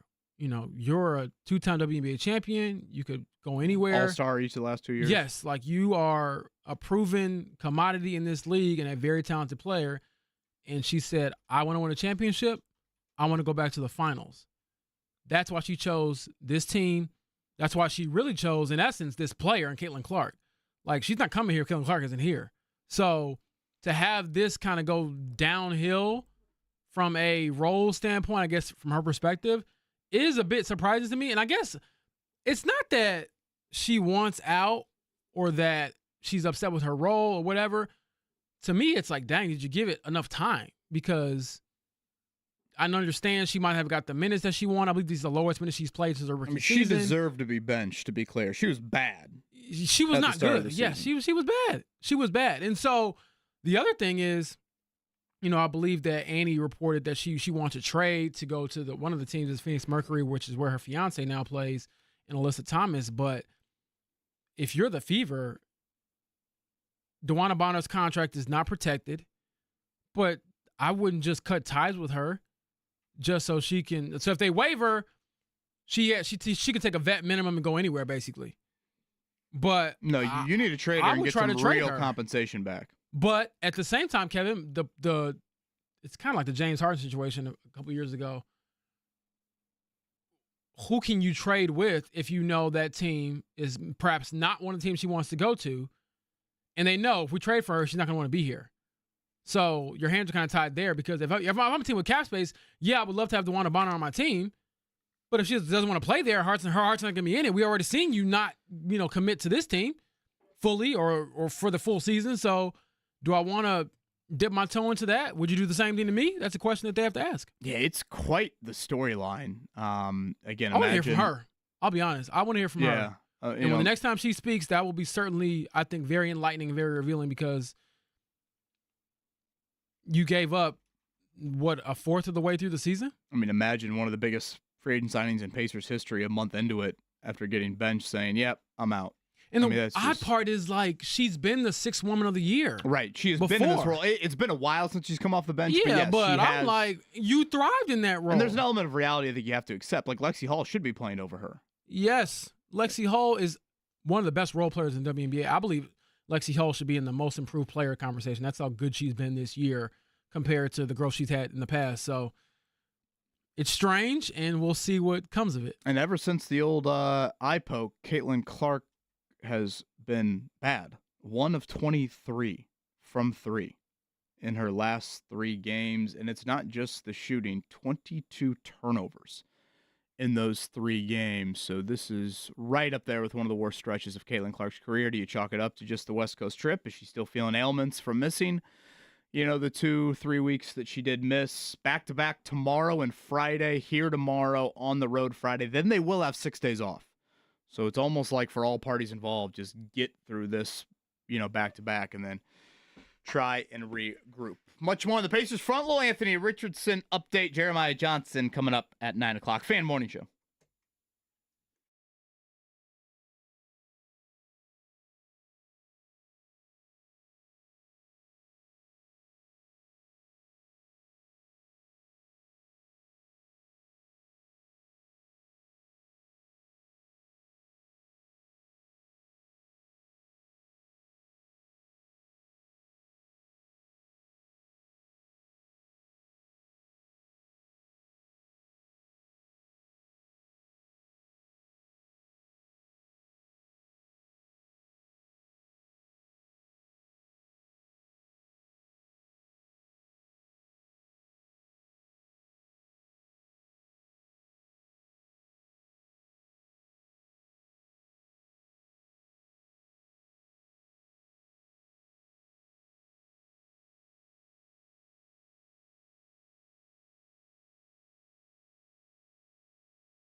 You're listening to the Fan Morning Show on Sports Radio 93.5 and 107.5 The Fan. We'll get Jeremiah Johnson on the phone line here in about 12 minutes. NBA draft is tonight. Do we do 10 minutes for those picks? For some reason, I feel like the NBA draft moves fairly quick. It should be 3 minutes for the top 5 picks. Mm-hmm. I think there's just so much stuff that happens around the NBA draft. It is 3 minutes, and then it's 7 minutes of them having on the hat that they're the team they're never going to play for, taking the picture, and then realizing they've been traded and talking about that trade, about the team they didn't plan to wear. Take 7 minutes from the international prospect to come out of the second deck at the Barclays Center. I'm curious to know, I'll be right though, down. But no, seriously, that is the one. They have to change that. The grainy international film of Fran Fraschilla breaking it down. I will say Fran loves this. Oh, this is peak Fran. And I do love to hear people express their love about these players because he can go for hours about these dudes. But I am curious to see where Ace Bailey goes because this whole thing is bizarre. It doesn't really matter for the Pacers' purposes. Will you explain to our audience? Ace Bailey, the Rutgers 3-4, star, however you want to describe him at Rutgers. I believe Purdue fans would remember the game he had against Purdue in Mackey. 40, didn't he? It was close. Yeah. I believe the Purdue won that game, but he was awesome in that one. But he hasn't worked out for any teams. And he had a workout with the Sixers, who I believe was the 3rd overall pick, and then he backed out. And it's all very unique to me because he's not Caleb Williams like he was in the NFL drafts, where it's like everyone knows you're number one no matter what you do. So there's only one way for your stock to go, which is down. But for him, he's not a surefire prospect. This is not Cooper Flagg of this year's draft. This is not Wembanyama. This is not Anthony Davis. So I'm a bit, just curious as to why his approach has been like this when there are obvious flaws in his game. His shot making is incredible. Doesn't handle it very well. So he wants to be the number one option from what I've read. And I guess he's trying to force his way to a certain team, but we'll see how that works out. You could say this in probably a lot of NBA drafts, but I do think this one is probably higher than most of you're going to hear names announced tonight and be like, wait, what? That guy averaged what in college? And they're taking that high. I mean, I think this draft really has that. Again, the Pacers don't have a first round pick. They'll draft 54 overall. That is in round 2 coming up tomorrow night. James, we did get, and 4 weeks from today, the Colts will be on the practice field at Grand Park for their shut your mouth. First practice of training camp. I want to say it's 5 weeks from tomorrow is their first preseason game. 5 or 6 weeks from tomorrow is their first preseason game. Do he listen? He don't listen. You shut your mouth when you're talking to me. But no, it's crazy that it's that close. I know. It is. Yeah, sadly. I was thinking about this. WNBA All-Star Weekend, which is here in Indianapolis, I believe is in 3 weeks. Right. And that's 3 days before they report to training camp. I know. I'm going to sleep long and hard. Anthony Richardson, we have not heard from him since he was shut down for the rest of the spring. Remember, AC joint, that is the throwing right shoulder, doesn't need surgery, but 2 practices into their 9-practice OTA minicamp schedule, Anthony Richardson was shut down. He did speak to 247 Sports, the Florida Gators site, James, earlier. I actually think this was over the weekend, doing some camps down there, Boys and Girls Club, around the Gainesville area. But he shared this to 247 Sports. I'm all good. Not really even a bump in the road. I feel like I tripped. I fell. Just got back up, hit the ground running again. How do you like the tripped, not even a bump in the road analogy Anthony Richardson using for his spring absence? It's okay for him to use that, but I don't have to. I don't think it's just a blip in the road. I don't think it's just nothing. I think when you have shoulder soreness or you have aggravation of your AC joint that was surgically repaired, everyone should have a healthy level of, I don't want to say pessimism, but just concern when it comes to your durability, your health, and really the conversation that we've had about you since you joined the NFL. Can you stay healthy? So far, you cannot. This last injury was a non-contact injury. Also concerning. So, I believe he told 247 Sports he expects to be ready for training camp, which is a good sign. But again, he'll be eased back into it. How much ground do you lose even if you're out there but not getting the full reps? What does that mean, Kevin? So I like that he sounds mentally okay with what has happened, but doesn't mean we have to just take him at his word for it. Yeah, he's downplaying it. I would argue if we could continue this analogy, he tripped trying to cross 465 at 5:03 in the afternoon. There's a lot of places I'm good with tripping, but that ain't one of them. And, it's one thing to have this setback in February, March, April, even early May. But to have it late May, to have it when you're in a quarterback competition, to have it when the biggest question mark around you is your availability, I would call it a bigger setback than he is pointing out here. So, again, to your point, if he can be ready for the start of training camp, that is huge because the Colts have said he's got to ramp it up. Okay, what does that mean? 4 weeks from today, again, their first practice. Let's say he needs a week to ramp it up. Well, then that would leave him, if the calendar plays out like that, if he needs 1 week to kind of get back to full whatever, that would leave him right around another week to theoretically compete with Daniel Jones before you have the joint practice with Baltimore, before you have the first preseason game on August 7th. So I think it's vital for him to reach that date that he talked about when they are out there on the field 1 month, 4 weeks, whatever, from today, he needs to be throwing. He needs to ramp it up because if you start to get into any sort of Grand Park action and he is still sidelined, that to me just further cements Daniel Jones as quarterback number one. Absolutely. That was one of the questions. So at The Athletic, we'll have questions throughout the summer. They send it to all of the reporters who cover the teams. Hey, we need you all to chime in 100 words on what's the biggest question, what's one thing you learned. And I believe the last one I had to do was what's one thing you learned. And my response was I learned that Daniel Jones is QB1, and I put in parentheses for now. If anyone wants to disagree, feel free, but that is the truth. He is in the lead. He's your guy. And then you hear the conversations about how he's approached the game, how he's picked up the offense, and then that word beyond the injury stuff that we continue to hear from Shane Steichen, consistency, which is where Anthony also has to improve a lot if he wants to start week one. One of the most memorable sports stories we have had in this city and state in quite some time. We'll look back on the Pacers season next. Jeremiah Johnson joins us.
This is the Fan Morning Show with KB, JB, and Jeff. 11 seconds left to play.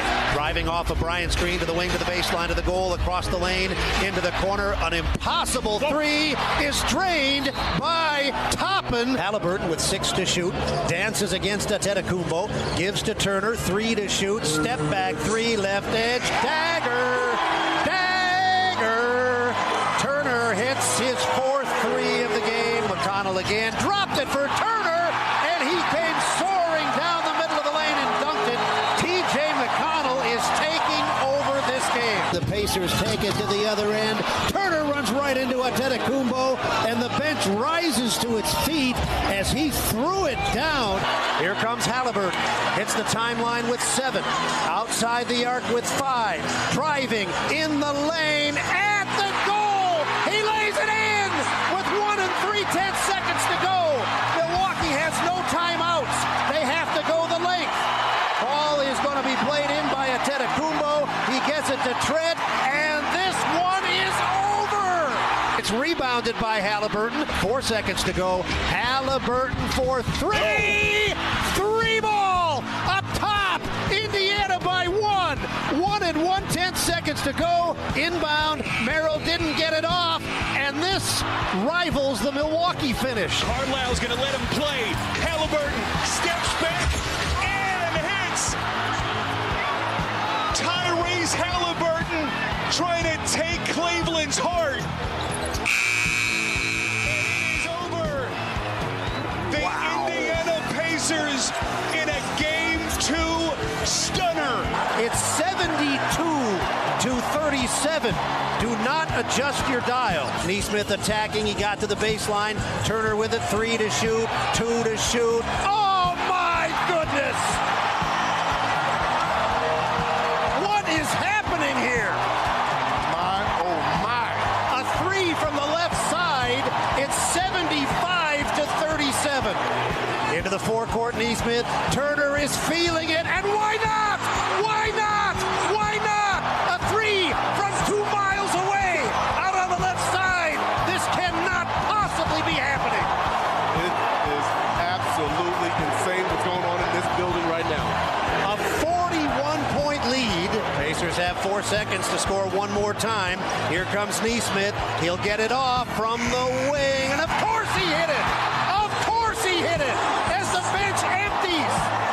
Don't stop believing. Hold on to that feeling. Streetlight.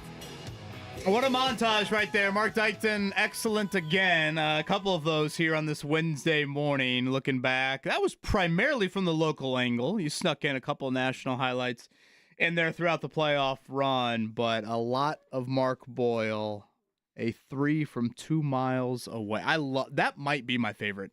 Is the Game 4 crescendo of that Cavs series from Mark Boyle, because that's not Mark Boyle. No, he's very serious and objective, but I feel like he had to give us something.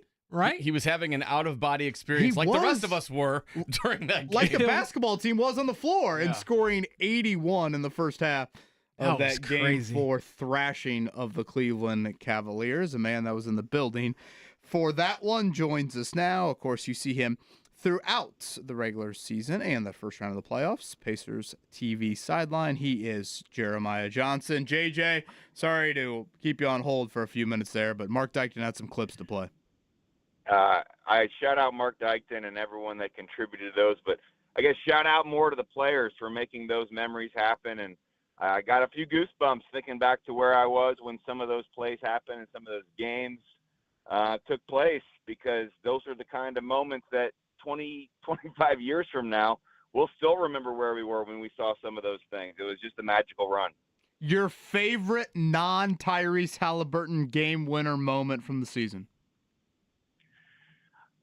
It's crazy because I had a feeling we may do a little reflection on this show, and I'm actually going to go back to Minnesota in March, Obi Toppin, because that was we often say that the best games and the best seasons are the unexpected ones, and so that, as unexpected as those playoff games were, that's why you also love those, because you made those comebacks. But that game in itself, when you were down 4 of your 5 starters, and then you had Andrew Nemhard get ejected, and then I think Benedict Mathurin was fouled out in the fourth quarter.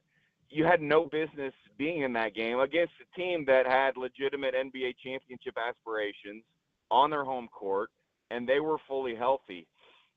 After that game, I remember thinking, this one may not mean all that much because the guys that did it aren't necessarily the ones that you'll need in a playoff run. But actually, that couldn't have been further from the truth because that was the kind of game, and the way this team was built, they needed everyone.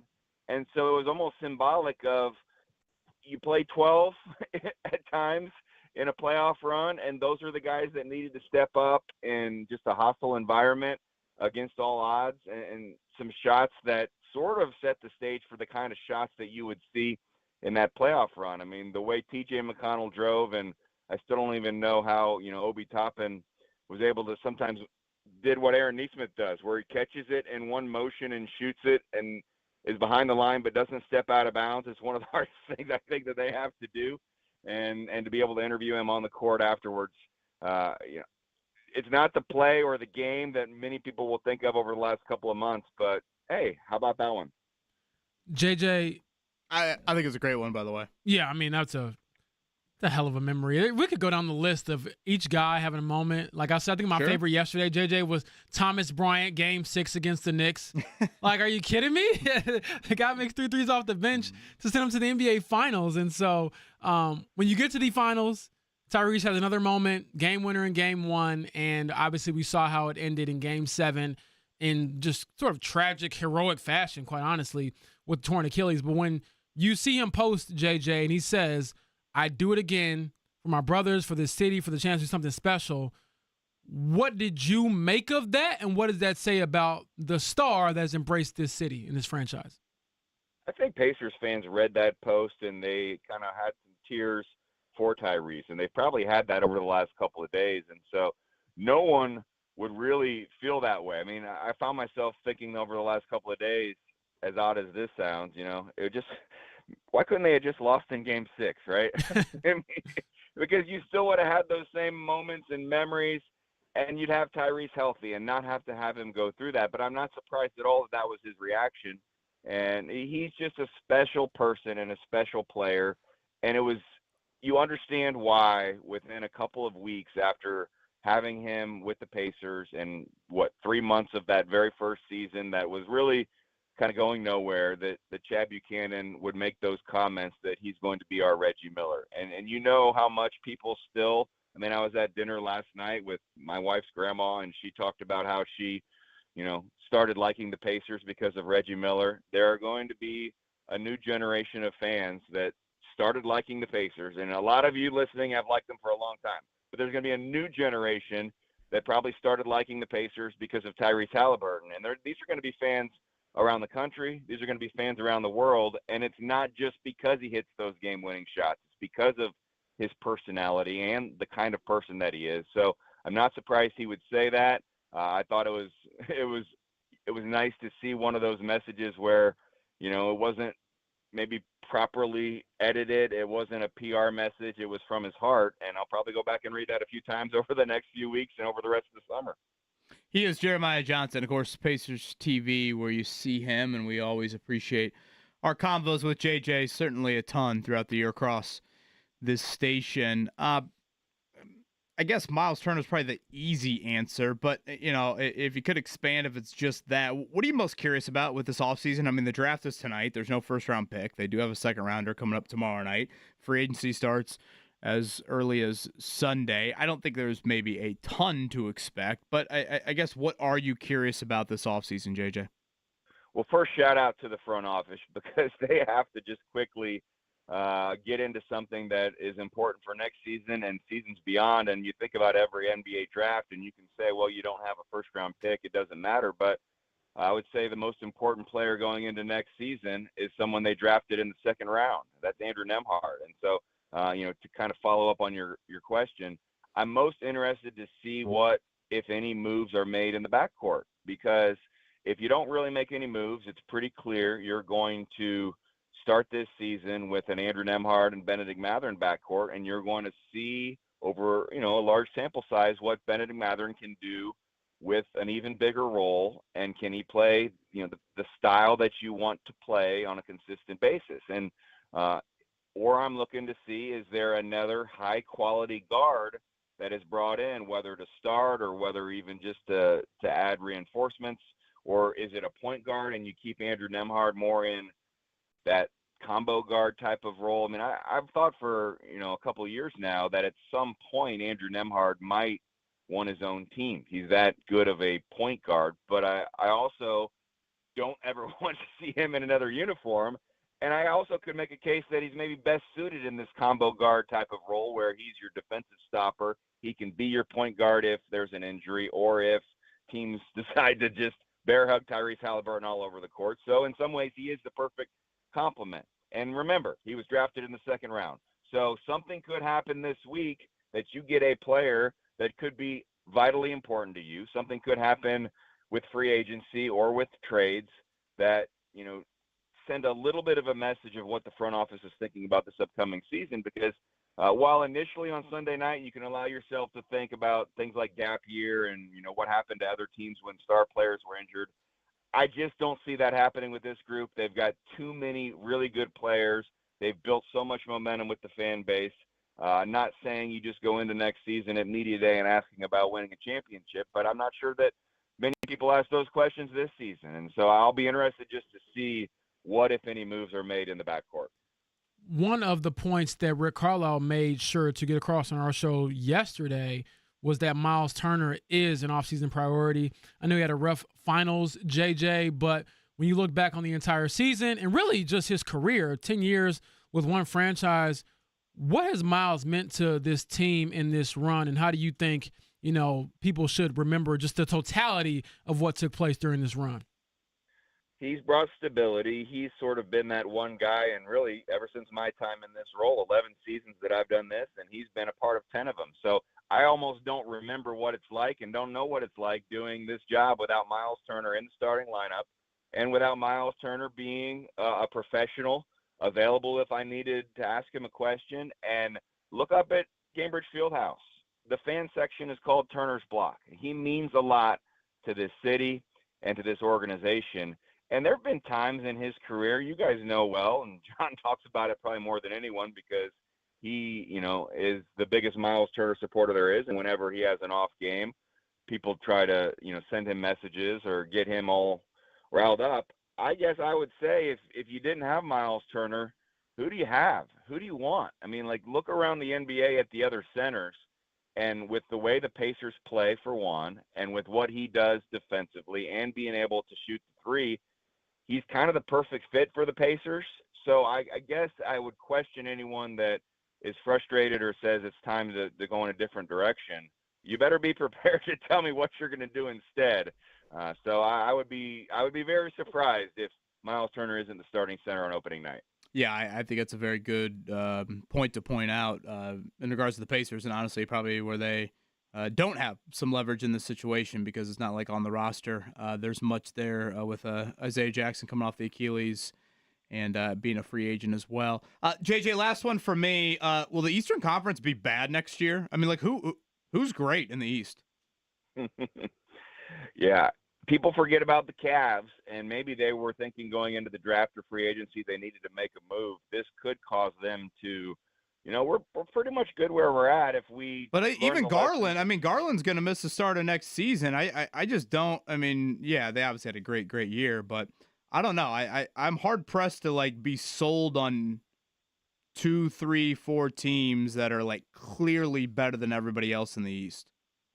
I think it'll be an Eastern Conference where you play any of the playoff teams play each other, and it'll be a good matchup. Rivalries are starting to develop, and so while the competition will be good, the high-level play probably you'll still look out west. And so that does also create some things to think about as you go into the next season when you're one of those teams that has one of those players injured. That what can you do for a short period of time?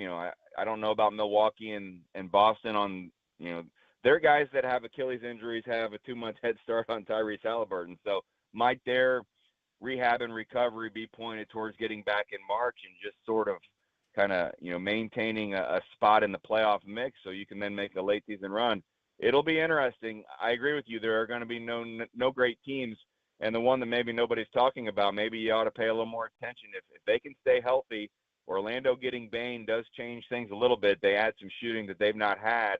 And if they had not had some of the injuries they had, they're probably not the 7 seed. They're more like a 4, 5, 6 seed. So Orlando's a team to watch. Cleveland probably still goes into next season as the favorite, and I am fascinated to see the moves that Boston continues to make because they're tearing it down a little bit. How much of a step back do the Celtics take next season? One more from me, and I'll let you get out of here, JJ. Rick Carlisle is the coach who will never give himself any credit, so I'll ask you to do so here on the air. What did you think of the performance he put on this season to lead these guys and to give them that belief that no matter who was out there, they always had a chance? Yeah, I mean, there were just so many points in the season early on where you could catch yourself losing faith or losing confidence if you didn't have a coaching staff like that with the experience that they have. I remember being in Houston, and it was a 3-game road trip in November, and things were just not going well. And I was actually on again with JMV, and I'm walking around one of the mall areas, and he's asking me these questions about, what do you do with this, and how do you do this? And well, at one point I said, John, I'm sorry, I don't have the answers. But you know who did have the answers?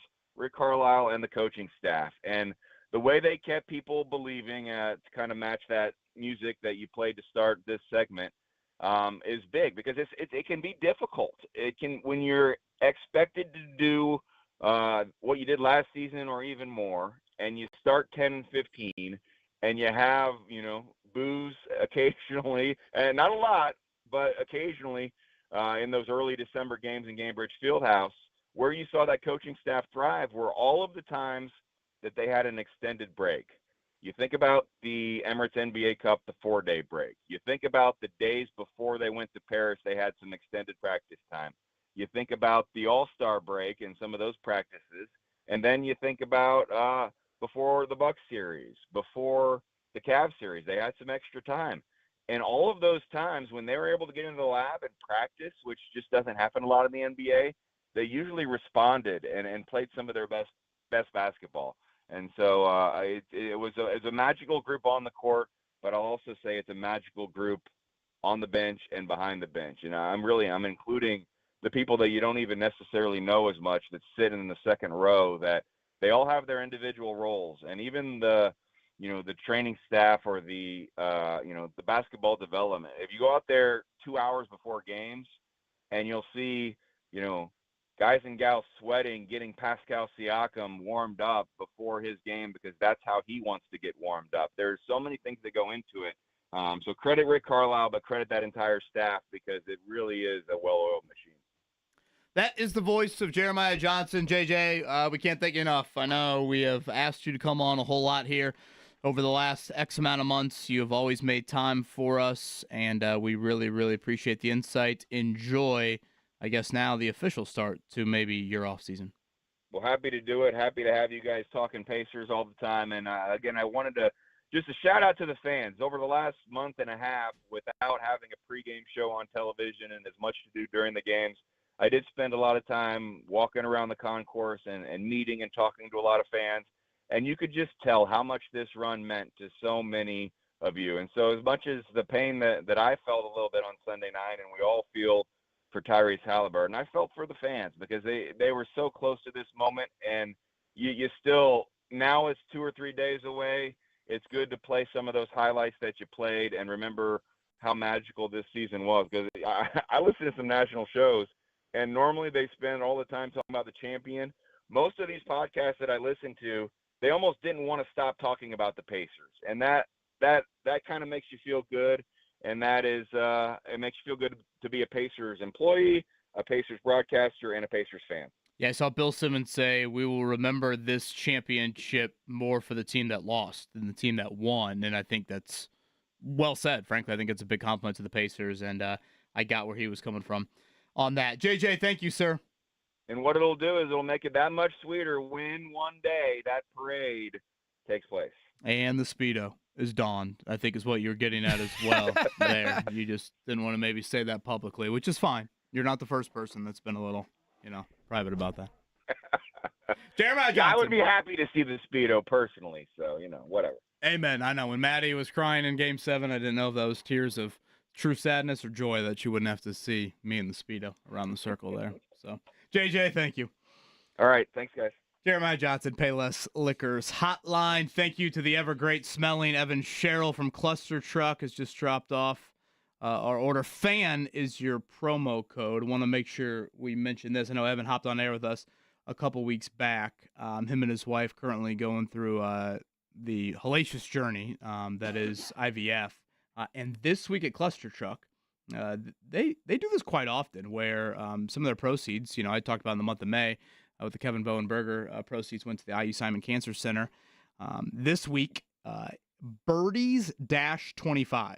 So think golf, Birdies-25. You do that at checkout. 20% of the proceeds are going to be donated to the Birdies for Babies Foundation. That is helping out Evan and his wife this year. And again, their journey for IVF, which is an extremely expensive process there. So the Dine to Donate Cluster Truck does this a whole lot. And this week, again, Birdies for Babies. So that is Birdies-25 at checkout. You get 20% of those proceeds are going to be donated to Birdies for Babies. So if you can, definitely do that. Thank you to our friends at Cluster Truck. All right, let's hit a speedy morning check down. The Morning Checkdown on 93.5 and 107.5 The Fan. James, a pretty good effort, honestly, last night for the Indiana Fever. Maybe took them about a quarter or two to get control. Nice flurry to end the first half, and they were in full control in the second half. Much-needed win in Seattle. And I would say of their big three, you got two of them playing very well for you. Yes, Caitlin Clark struggling to shoot the ball, struggling with turnovers, but Aaliyah Boston, career high 31 points, and Kelsey Mitchell shooting that thing as well last night, got him over the top. Double-double for Lexi Hall. We should mention that back in the Pacific Northwest. It is now a back-to-back for the Fever. Very quick turnaround.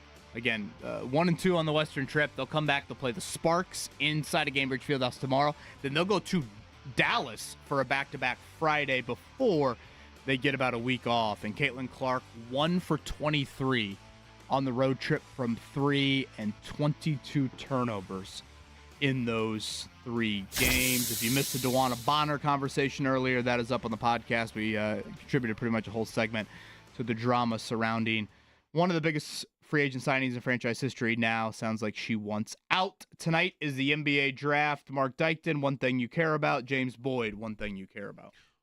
Go ahead, James. Where does Ace Bailey go?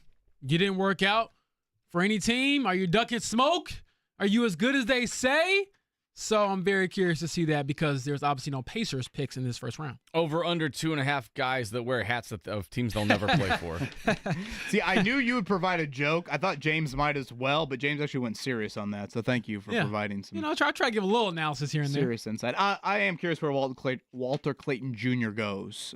Does he creep into the teens? I think that shot making is hard to replicate. I get maybe the positional fit is not necessarily obvious at the next level, but hell of a run for the Florida guard. Where does he go here in round 1? Major League Baseball, the Reds. Quite the scene last night, honestly, in Great American Ballpark. The debut of Chase Burns was electric for the first couple innings. Yankees came back, looked like they were in control there. Reds win in extras amidst the rain at Great American Ballpark. Eddie Garrison in the building, spearheading the Reds, and Mark, your Cubs lose 8-7 to the Cardinals. Shota Imanaga coming back tomorrow. He can't come back soon enough. Cardinals are knocking on the door, aren't they? The NL Central has gotten very tight all of a sudden. The Cubs are struggle bus, and the other teams are taking advantage right now. Yeah, and the Central, I think it had been a little better than I think some people would have thought here through the first couple of months of the season. All right, we'll continue a lot of the basketball combo on the other side. This is the Fan Morning Show. Still a couple Indy 11 ticket giveaways coming up. It is Kevin Bowen, James Wood, and Mark Dykton with you.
This is the Fan Morning Show with KB, JB, and Jeff. Bring it the length, fellas, and hit a three.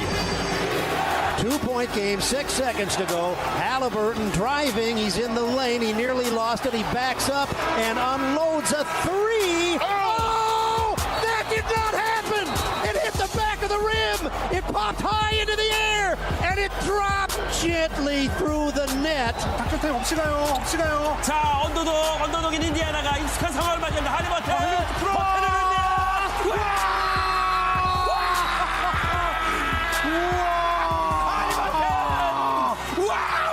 Burson de 3, caiu!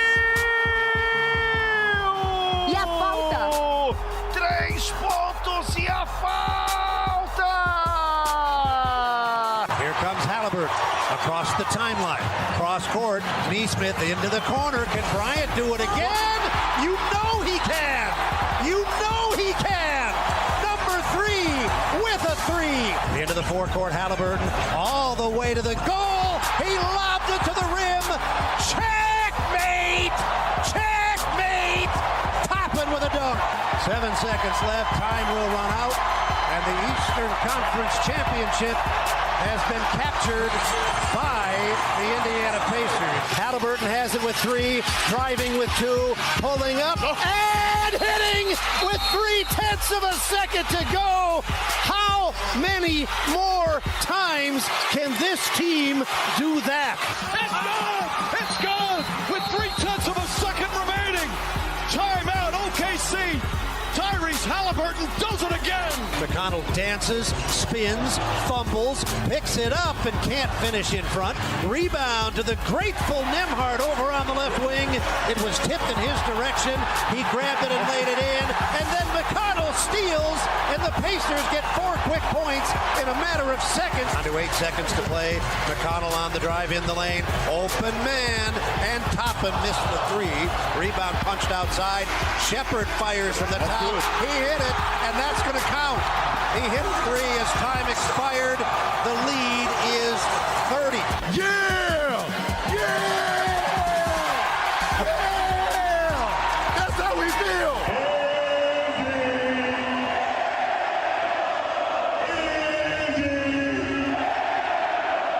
Now tell me how you love it. You know you're at the top and only heaven's right above it. We own. It's young money. That is a college anthem. Right above it, around what was another beautiful highlight package put together by Mark Dykton. A couple of those he's thrown it our way here on this Wednesday morning, looking back on, I think, what summarizes the Pacers season, guys. The start of that, Mark, I don't know, maybe the first 30 seconds was pretty much all Halliburton stuff. You know, the Boyle, the international clips. I don't know, some of those people might be coming for Kristen Airy and Mark Boyle's jobs. When I asked you, hey, was that the Knicks one or was that the Thunder one? And I easily could have gone, hey, was that the Cavs one or was that the Bucks one? One of the things I'm most appreciative. He did it 4 times. One of the things I'm most appreciative of this whole finals run was the international calls, because I got great joy of just these game-winning shots and just all the languages and broadcasts that are going on. Like you said, the Kroger Sky Deck or whatever it's called had just international appeal left and right. It was just packed to the brim. And it's just stuff we don't usually get to see or hear during Pacers games, and it was just a joy to hear how they broadcast games internationally. You know what? That to me just confirms that when you hit game winners and you make big buckets, the language is universal because everyone's screaming in some language at some capacity. Because there were times, seriously, when Tyrese made some shots, and I was in the building for the one against the Bucks when they had that crazy comeback in Game 5. And it's like, how am I supposed to be professional right now? And it's not even the cheering in the press box part.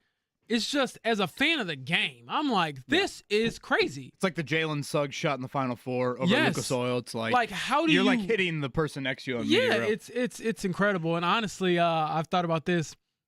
David Aldridge, who I told you I was a legend, he works for The Athletic now. He's been all over the place, ESPN, TNT.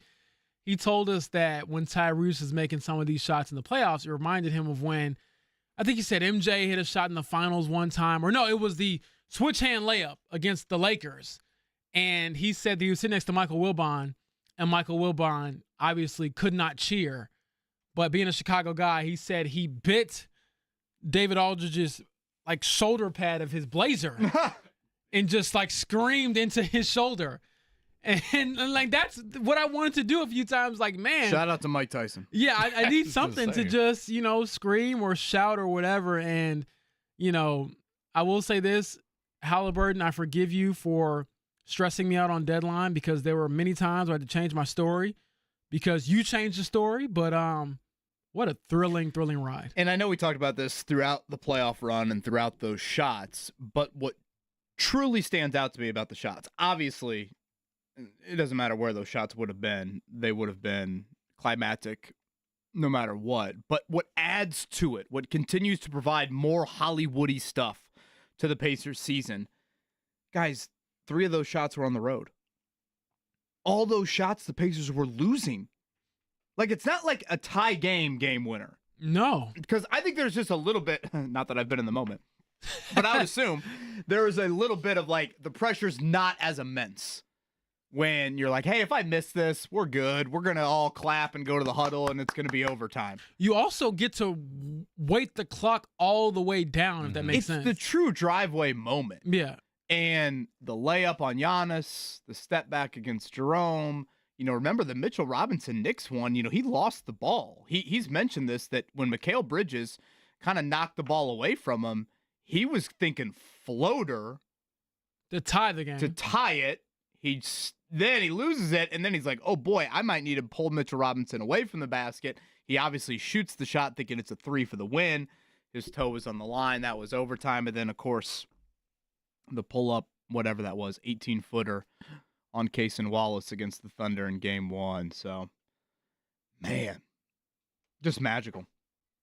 Magical. And now every kid in this state, 3-2-1, Halliburton for the win. I mean, I can just see my nephew right now doing it. Absolutely. Everybody. If that doesn't make you a Pacers fan, I'm got to check to see if you got a pulse. Yeah, hell, I mean, you're gonna be doing it even outside of the state. I think they're also just the magical way that they won some of these games. You're not even just making Pacers fans, but you're making other fans of other teams appreciate the Pacers. Because my brother, who's a Bucks fan, he's like, man, that Pacers team is so damn fun to watch. I'm pulling for them.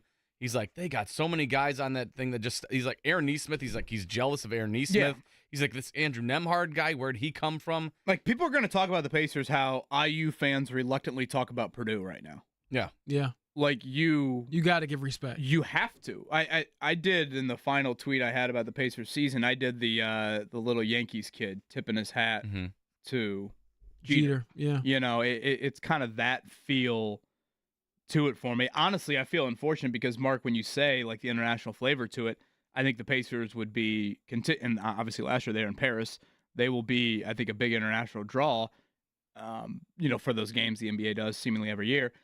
I also sadly feel like the Halliburton injury probably takes him off of Christmas. Mm-hmm. I mean, Thunder Pacers for a noon Christmas game would have made total sense. Yeah, or Pacers Knicks or something like to that effect. Yeah, right. Yeah. And now, unfortunately, I feel like the Halliburton injury might take and I know some people don't care about that stuff. Some people do. We'll see, obviously, when that gets announced. I did think that, the injury probably does hurt them as far as getting nationally televised games. I thought for sure, I'm like, with all the magical finishes they've had and just obviously the deep playoff run that they had, they're going to get some nationally televised games. Then the injury happens, man, I don't know. I don't know if they are. They'll get some. I don't think they're getting nearly as many as they would have. I will say, though, I need a book on this season already. I need a 30 for 30. Yeah, 30 for 30. And I'm looking forward to the Netflix series because it ended in such a... And will you share a little bit more on the Netflix front for those that don't understand I'm sorry. So there is the Netflix series, The Starting Five, and they've done this before, but they're going to follow around 5 guys. They did follow around 5 guys and did exclusive interviews and had exclusive access to these players. I believe Rick Carlisle even mentioned after one of the playoff games, these guys are driving me nuts with their cameras everywhere. And so they were profiling SGA, Tyrese Halliburton, Jaylen Brown, James Harden, and Kevin Durant.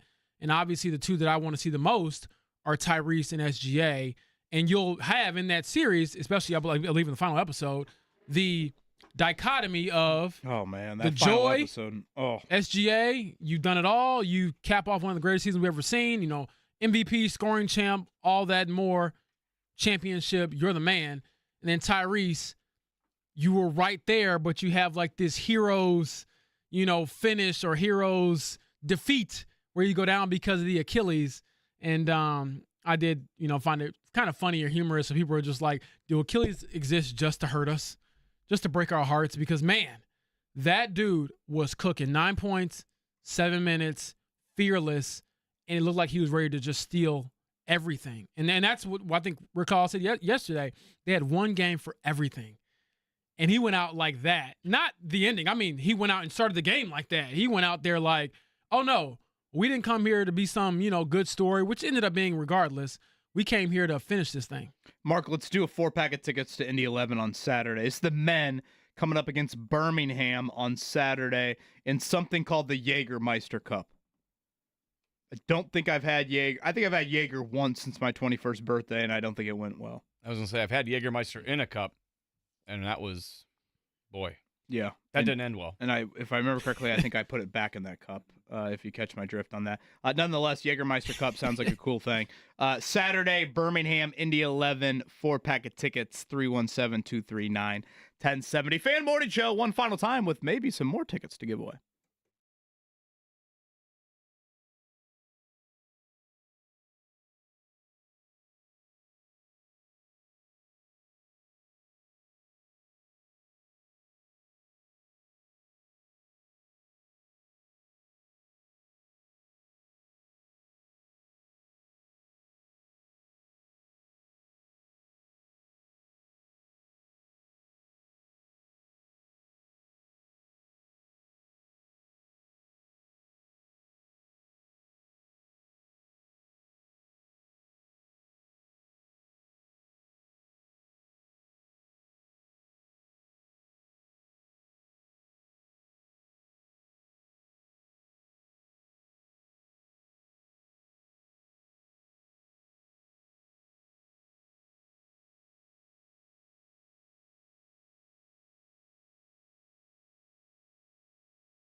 You're listening to the Fan Morning Show on Sports Radio 93.5 and 107.5 The Fan. As we promised, one more ticket giveaway here on what has been a busy Wednesday and handing some stuff out. This is a pair to the women's Indy 11 game on Friday. So coming up, pair of tickets Friday night, women's Indy 11 game against Dayton. That is up at Grand Park. So if you like those, give us a call, 317-239-1070, a pair of tickets to Grand Park, Indy 11 women against Dayton. Reminder, NBA draft begins tonight, round 1. Round 2 will be tomorrow. The Brooklyn Nets own 5 of the 30 picks here in round 1. The thought was they were one of the very few teams to have cap space to potentially offer something to Miles Turner. Now, they have Nick Claxton, who is a center. Giving that type of money to 2 guys of that height, I get it, they're different players, would be quite something. But then yesterday they were involved in one of those deals where they ate up some cap space. So who knows where they are involved. And again, I asked you guys this earlier, unless I'm missing somebody, I don't see the Indiana high school player going here in round 1. I feel like I would know because of just What about our curiosity. boy from who you covered? 21st Century Kid. John L. Davis? Yeah. Not a first round. Is he supposed to be drafted?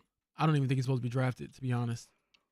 I was talking to a buddy of mine. The other guy was thinking Elijah Martin, the other guard from FAU. Yeah. Could he go at all? He could jump, boy. Yeah, and he was on Florida's national Yep. title team there. John L. Davis, of course, played at Arkansas last year. I don't think that streak continued for the Indiana high school guys going to round 1, but for a while there, I think we had like 10 of 11 years or something crazy like that there. So, again, draft 8 o'clock tonight. Mark, do you know, we're probably airing that, aren't we?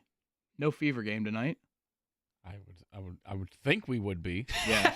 Fever game tomorrow night. So I don't know. Mark Scotty, is like, don't you start putting that stuff on me. I do not know. Scotty, if you're listening, shoot us a text here. But no pick for the Pacers in round 1. Reminder, they traded their first round pick, ironically, last week to the Pelicans for next year. The thought there was you weren't going to be able to be in a position to have a rookie contract on your books for this year of first round money. And it offered a little bit more flexibility for you as well in terms of trading future picks. You can't trade picks in consecutive years in the NBA.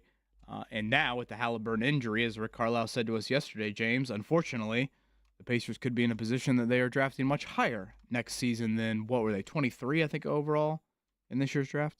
Yeah, I believe it was in the 20s at least. So it's a shrewd decision, and in hindsight, it was a very good decision before, obviously, Tyrese went down with the Achilles injury. I do want to say, just real quick, Cooper Flagg, expected to be the number 1 pick. How great of a situation is he walking into? He's going to a franchise that currently has 2 other number 1 picks on their roster, and they've both achieved greatness in the NBA. They're both champions, future Hall of Famers. There are worse situations to go into as a number 1 pick. Yeah, and Kyrie Irving yesterday, we saw him decline his player option, but is staying in Dallas. 3-year deal. Yes, I would like to decline $43 million to then sign for 3 years, $119 million. Right. Tacked on the player option at the end of that. So, yeah, Kyrie Irving staying there. Pretty good situation. Have we for worked Cooper on Max Flagg Bowen's jump shot? to walk into? Yeah. But, how about Kyrie's handles? Yeah, honestly? we got to get in the gym. Yeah, that is an understatement to say the least there. The Pacers are having a draft watch party tonight. Tom's Watch Bar. I must say I had to laugh when I saw that announcement. I'm thinking they had a better chance of drawing a bigger crowd if they would have announced. Lance Stevenson's at Hooters signing autographs. To be honest, yes. But you know what? I haven't been to Tom's Watch Bar just yet, so your boy might pull up. I might be the degenerate that pulls up because I need to watch something. I gotta do something. I'm gonna miss Adrian Wojnarowski breaking draft pick news on Twitter these days. I thought he had a thesaurus open. Yeah. But he would do it like in a weird way, wouldn't he? The Pacers are zeroing in on. Yeah. He couldn't say they're going to select or they're going to pick. They would say a couple weeks ago, oh, I missed Woj here and there. I'm like, no, this is the time you miss Woj. Yeah. One thing I want to get into tomorrow, I thought Jeremiah Johnson brought up an interesting point with us in the 9 o'clock hour. You know, I kind of asked him, what are you curious about this offseason? And I tried to push him away from the Turner front because I think that's the most obvious one. And he said, do the Pacers acquire a guard? And to put words in his mouth, I think he said like a guard of substance.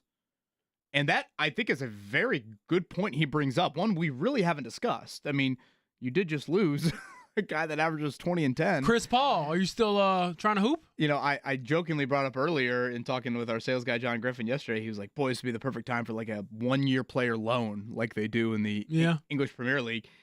Would you look into any of that? Or do you just say, you know what, internally, we like guys ascending into bigger roles? So. I do know that. I've thought about the Chris Paul. He's older. Sounds like he wants to be closer to LA with his family. I saw somebody throws out there on social media. Russell Westbrook, and I had to pass on that. Boy, I think the Jaeger would be coming back up if I had to witness that. Kevin Bowe and James Boyd, Mark Dykton, we'll have you again coming up tomorrow. Thank you for spending this Wednesday with us. Fan Morning Show, signing off.